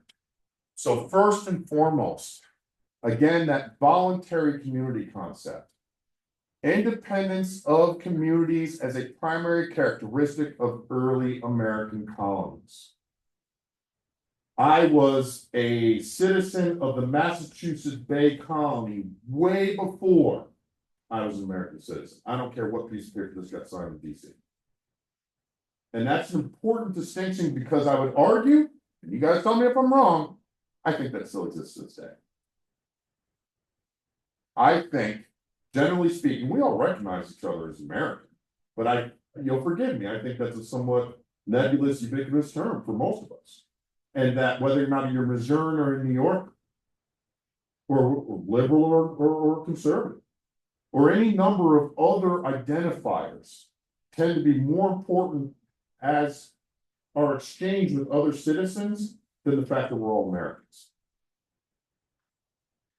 True or false? You can blow it out of the water. I'm just throwing it out there as a hypothesis. Go ahead. What I read one time was in relation to the Civil War, that said, you know, one of the fundamental differences, just generalizing, was that before the Civil War, the United States people tended to think of, okay, the United States are doing this, the United States, states are doing that. Then after the Civil War, it tended to be more like the United States is becoming a world. The United States are versus the United States is. Yeah. And I've heard that same attachment to the Civil War. Yeah. Shelby Foote did a really amazing. Yeah. Oh, okay. All right. I'm saying maybe that's where I go. No, that's it. Anybody that's interested in Civil War, I mean, I like it because I'm an audiobook freak, and each of his 3 volumes is 24 hours long, and so I can listen to his narrative of Civil War for like a month and a half, and just keep it rolling in the car. But the way I put it, and this is, I really want your input on this because I've thrown this out there before, and I'm not sure if everybody understands what I'm arguing. The fundamental issue, what we are talking about, is at this moment, and in fact, the thing that caused all those people to come here was the concept of the American dream. I can come to this new world and with my own labor, my own abilities, make my own way. It has been the clarion call narrative for being an American, I think, since the beginning. Here's my argument. The fundamental problem is there is a difference between an American dream and a dream of America. We have no collective understanding of how we define the country together. The entire country was built on our ability to fight it out. Sometimes you might win, and that means America is this. Sometimes you might win, and America is that. But it's never going to be something that we all immediately put our arms around and go, I'm part of that group. In other words, American identity is built on competition, even competition over defining the very term American. And that's the root of one of our, and here's the great paradox. We are so good at competition, it's the reason why we're the #1 economy in the world. We can even take 20% off the damn stock market, and we're still #1 by a long shot, ain't even close. So I mean, the great paradox for us is, as much as that competition continues to keep us at each other, that competition means whenever somebody else steps in the arena, we've been working out for 6 months. You just got to the gym, you got no chance. And as soon as they give up and go, we turn back to them and okay, where were we? Democrat, Republican, let's go. It's that competition. And at the very same time, it defines us as the leader of the free world and keeps us at each other's throats simultaneously. Okay. Less so than men.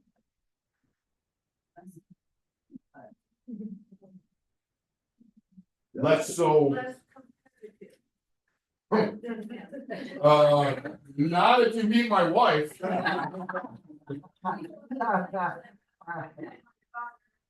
for the Democrat, and if it's a choice of women and it's not, then vote for the woman. Because she's going to be more willing to be flexible. I guess I would offer it a different way. I think, and I'll be honest with you, I think even the conversation is a little dangerous. Because there are people, no matter how well-meaning our conversation might be, who will take its outcomes and then make some sort of absolute truth that says, well, that's why women should stay in the kitchen. I've heard those arguments. We all have. Here's my argument. I don't think women are any more or less competitive than males at all. And again, like I said, man, my wife, go out on the golf course with my wife, man, let her sink a couple putts and all of a sudden it's like third day of Masters, you know what I mean? So it's all good. Where I think the difference is, and I don't think this is politically incorrect, I think it's a fair conclusion. Women are just as competitive as men are in every shape and form. Women are less likely to resort in the short term to aggression as part of that competition. That to me is the difference.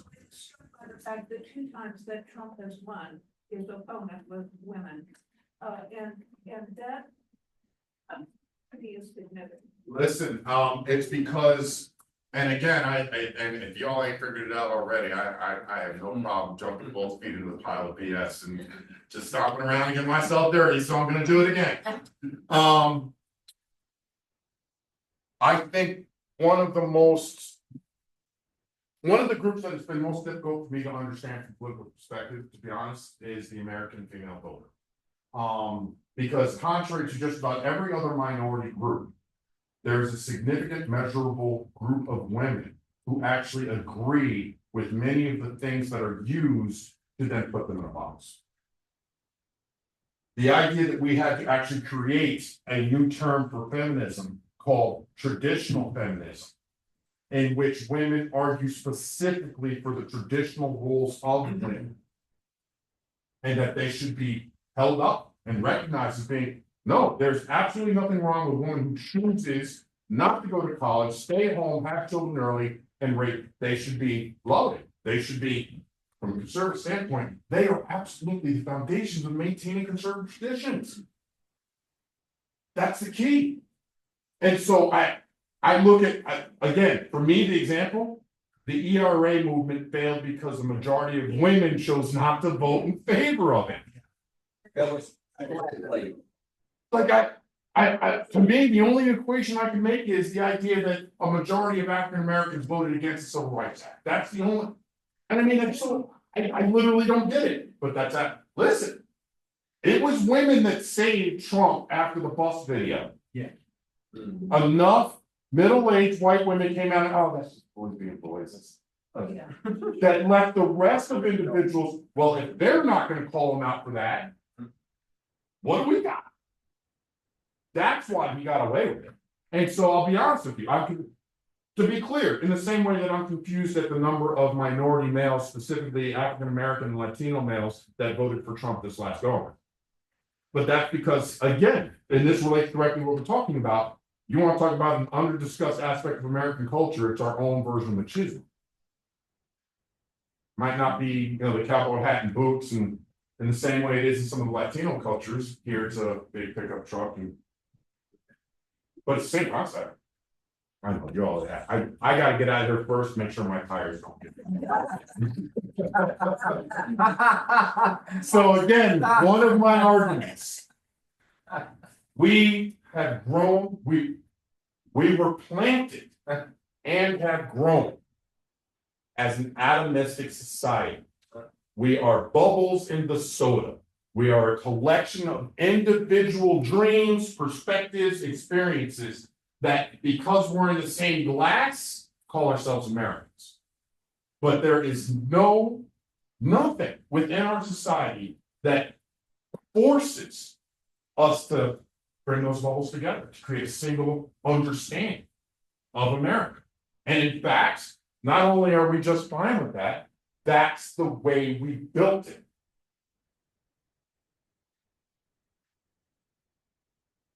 Just throwing it out there. Two, go ahead, sorry. Don't you think one of the reasons why we're like that is that we're such a salad bowl of different cultures? I mean, we're made up we probably have the most diverse country. Oh, far and away. And so it's hard to get that unity other than, I mean. You're absolutely right. Again, the American paradox. Right. Diversity is at the same time our greatest source of strength and our absolute greatest source of weakness. We would not be the leaders in the world of things like technology innovation without diversity. Okay, you need diversity. You need you've been working in the same space for 20 years. You know where everything is. It is like clockwork. You need somebody from a different office, different environment to walk in and go, why do you have that over there? You know how much better it is if it's over there? And then you go, holy cow. Never thought about it. That's how I was trained on it. That's how my trainer was trained on it. That's just how we've always done it. Diversity is the engine of innovation, but diversity is also the engine of disagreement. And since we are built on competition, we tend to fall through the disagreement. Because, and this is why I think Trump maintains the high level of support he does. The moment I begin to let you mess with that one Jenga tile, you might topple my whole tower. So I can't even let you touch that one tile. I cannot even entertain a discussion about immigration. Because if you're right about that, then I got to think about what you're saying about gay. Then I got to think about what you're saying about anti-DEI. Then I got to think about what you're saying. You know what? That's way too much. No, you're an idiot. Forgive me, but I think that's the default calculus of a lot of people in American politics today. It's not that I don't care. It's not that I'm not listening. Hell, I might even have a twinge. You might be right. I just don't want to deal with the potential consequences of you being right. Because the first one of those is that I'm wrong. And that I might have been wrong for a while. I can't do that. I can't do that. Go ahead. I think it goes beyond that. It's not that people might think that, well, he's right and I'm gonna be found out wrong. It's that other people are gonna think I'm wrong and not vote me in. And nothing to, it's obviously when you talk the way he did on that tape about women, that doesn't just offend women, that offends me. Absolutely. I have a mother, a wife, daughters. It's wrong. It's out and out, flat. And again, it's this. It's really in my mind, it's difficult because I think to me, I think one of the biggest things that the right is suffering from right now is hypocrisy. I think it's fear. They're scared. Hypocrisy. They're chickens. Again, the idea that you are on as the president talking about tariffs. And I can flip over to another channel and get a video of you 20 years ago saying tariffs are the worst thing you pop. Like, what are we doing? You know, like that for me is a big issue. So we talked about individualism as a key concept in the establishment. Here's another one: risk acceptance. If you were going to be an early colonist, if you were going to, and again, I need to be clear, just because Missouri is a really interesting example of what I'm talking about, because just about everybody that came to Missouri stopped in one of the other more eastern colonies first, and something didn't work out. There just wasn't land to buy, or there was no jobs to get or anything. And it was a very, okay, I guess I'm just going to put my last dollar in this wagon. I heard there's this place called St. Louis where I can pick up some supplies and give it a go in Missouri. And then that's quite a few of the narratives and stories of the early Missouri settlers. And why is that important? Because, and I think, you're gonna laugh at me, but I would argue it's the tendency of Americans to be risk acceptance that creates ad hoc tariff policies like we're seeing. If you're risk averse, you put too much time into research. Man, I'm not rolling this shit out until the second half of my, because I don't want to have it impact midterm elections, and I want to make sure I get all my data right, and I want to see how these work. But risk, take the chance. What's the worst thing that can happen? We're still Americans. Still got a couple billion. Third, evolution of culture. And I think this is really important, not just for traditional understandings of conservatism, but in particular, the things that some of the conservative principles and ideologies revolve around, like the race issue, like slavery. A lot of people, it's hard to, I would almost ask you guys to like close your eyes and imagine those moments that you had with your own children, in which you were imparting some sense of knowledge, some wisdom, something, some experience that you had learned. And then having to do it again, and maybe do it again. And then by the time they're teenagers, it seems like they're starting to learn and understand the lesson that you're trying to provide to them. And then as they grow older and they start their families, you start to see them imparting that same wisdom, those same lessons. That was the only way slavery and racism developed in this country for the first 150 years.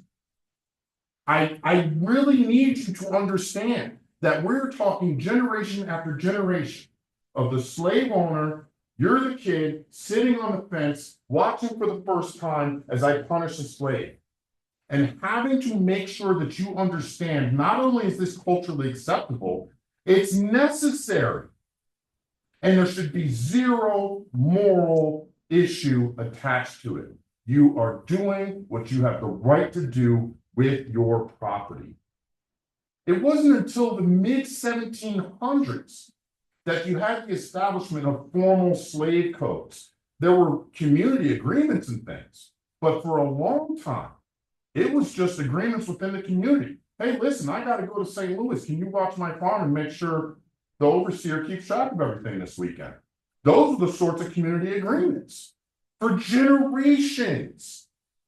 And if you ever want to understand why African Americans have some of the fundamental issue with law enforcement, because the earliest and longest interactions with law enforcement were based upon those local slave laws and how they were enforced. That was the early experience with African American communities. So just because you tried to normalize law enforcement in the 1970s, for the record, I mean, New York was ground, and we could talk about law enforcement and abuse and discrimination against African Americans in the South during the 60s and 50s. It wasn't much freaking better in the 70s in New York. Okay. So, I mean, and that's another misnomer. It was not all the Southerners were evil slaveholders and da da da. The only reason there was no slavery in the North is because the geography didn't support it. There were too many rocks and not enough large plantation type areas.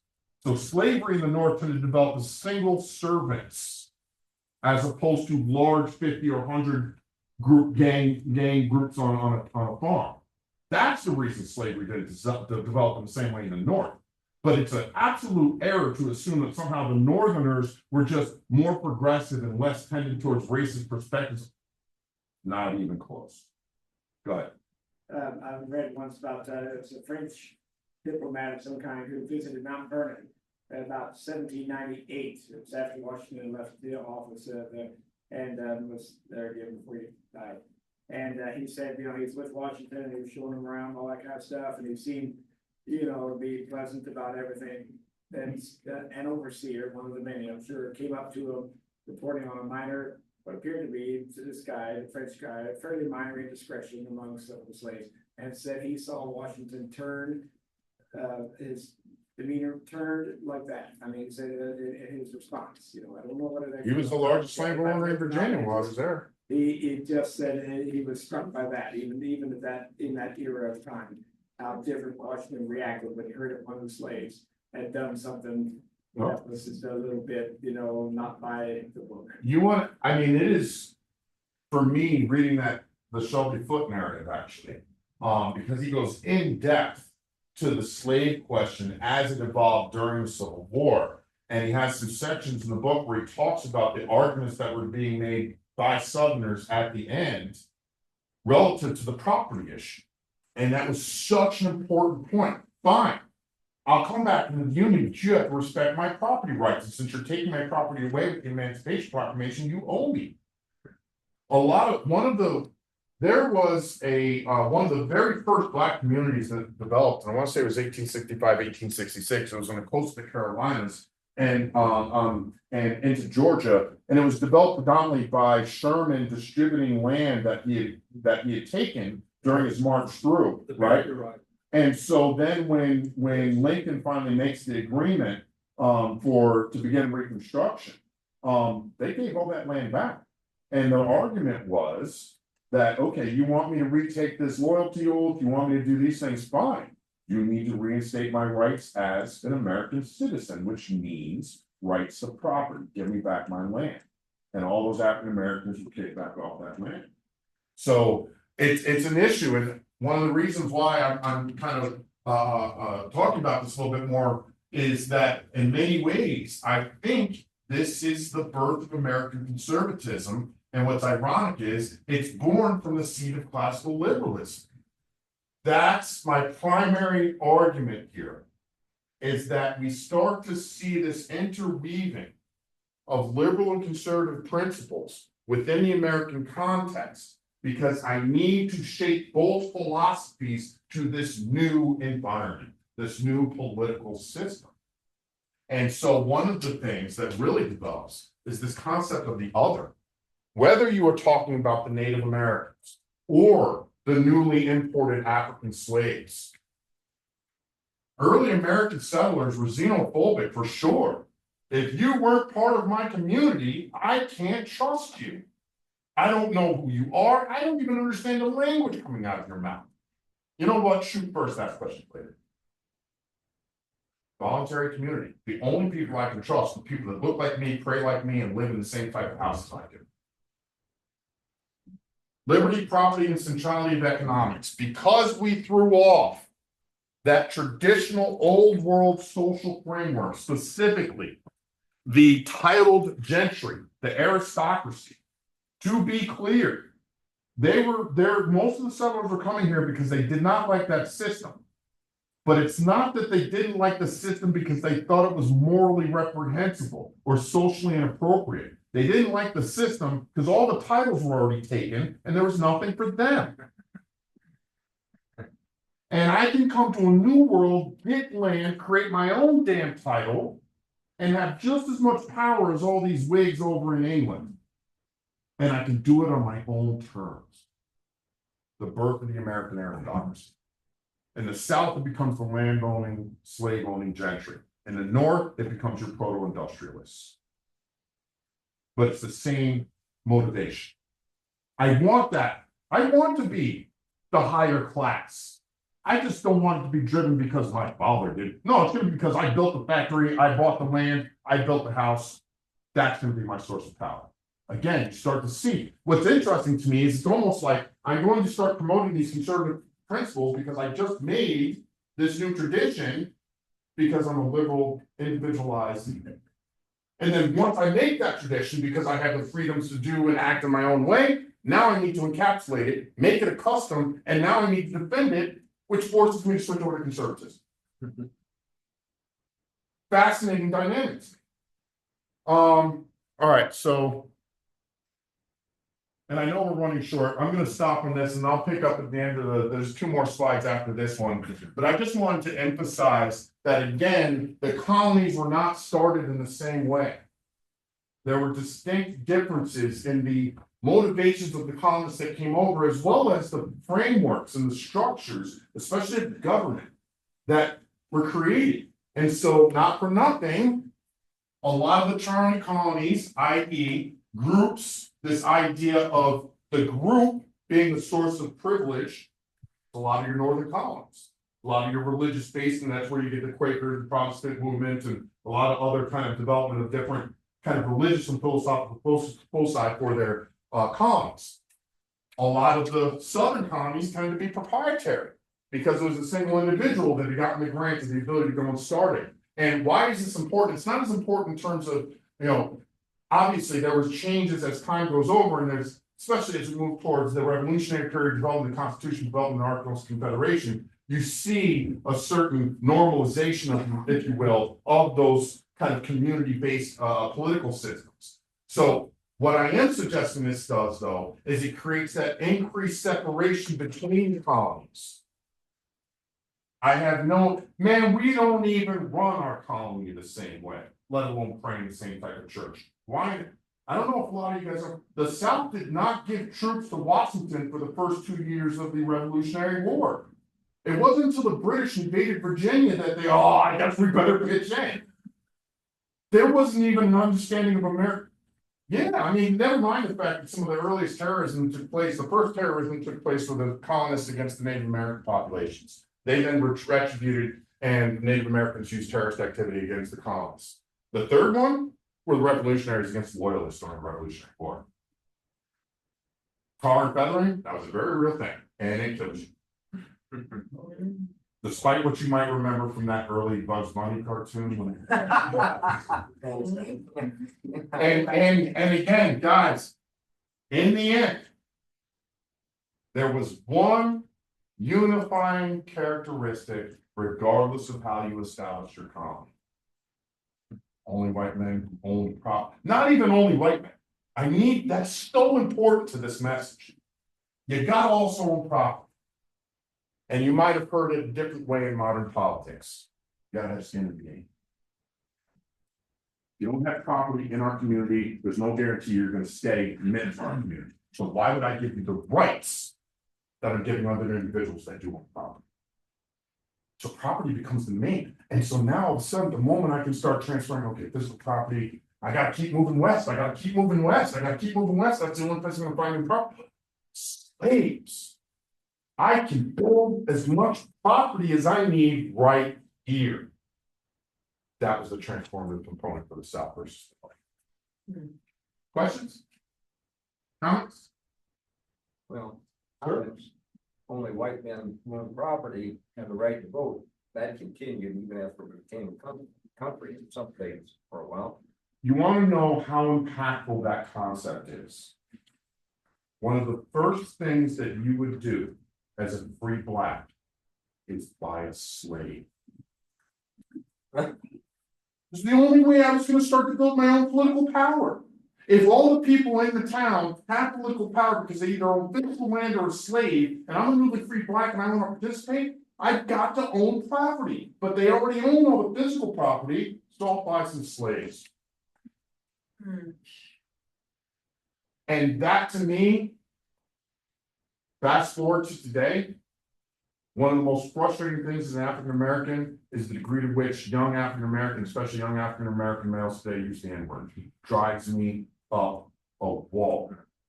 But it's the same psychology as the newly free black that goes off to buy a slave.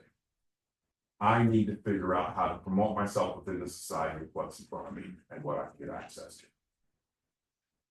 I think that's because of the influence of the music, rap music, and stuff like that. I think it's the same. Cool to use. I think it's actually a dynamic of minority politics within the United States in general. Whether we're talking about the gay movement, whether we're talking about Native Americans, whether we're talking about women, that's another good example. Almost every minority group at some point is put to a choice. Here are the 10 things that they use as characteristics of me as a negative minority and why they discriminate against me. I don't seem to be able to get them to remove all 10. What 2 or 3 am I just going to have to accept so they get rid of the other 7? Okay, you know what? So as a woman, I ain't bitch sometimes. Deal with it. Then I can get you to get off my back about wage equality, family leave. If I accept your discriminatory statement in this little space, you know the ones that did it that really shocked them. When I was growing up, you call a gay person queer, you might as well call a black person the N-word. Nowadays, queer is right in the damn acronym. It is amazing to me how they took what was a derogatory term, said, okay, you know what? will buy this, because I know it's gonna pull some of the eye teeth from your bite. And then it'll allow me to turn around and I can make this claim, and I can make this argument, and I can make this request for rights. Because I've defamed you with your pejorative language. That's the technique. Obviously, it works better for some groups than others. Listen, I wonder, not for nothing. We talk about, race relations and black versus white and everything else. One of the things, and I remember getting in trouble in a class in this, and you can talk about it more today, but it was not fashionable back in the 1990s. The treatment of the US treatment of the Native Americans is the single largest genocide in history of mankind. Do the studies. Yes, millions of Jews died in Germany during the Holocaust, absolutely. You go ahead and study the number of Native Americans that died during the US movement into the West. Go ahead and include the Spanish colonization as well. It's not even the same ballpark of numbers. If they hadn't committed genocide against the Native Americans, the Native American problem with the US would be way bigger than the African American. You killed off 90% of them, and you stuck the last 10% on a bunch of reservations that nobody wants to get to anyway. And then oh no, they assimilated well. Okay. Okay. Guys, it's been a pleasure as always. See you next week. Yeah.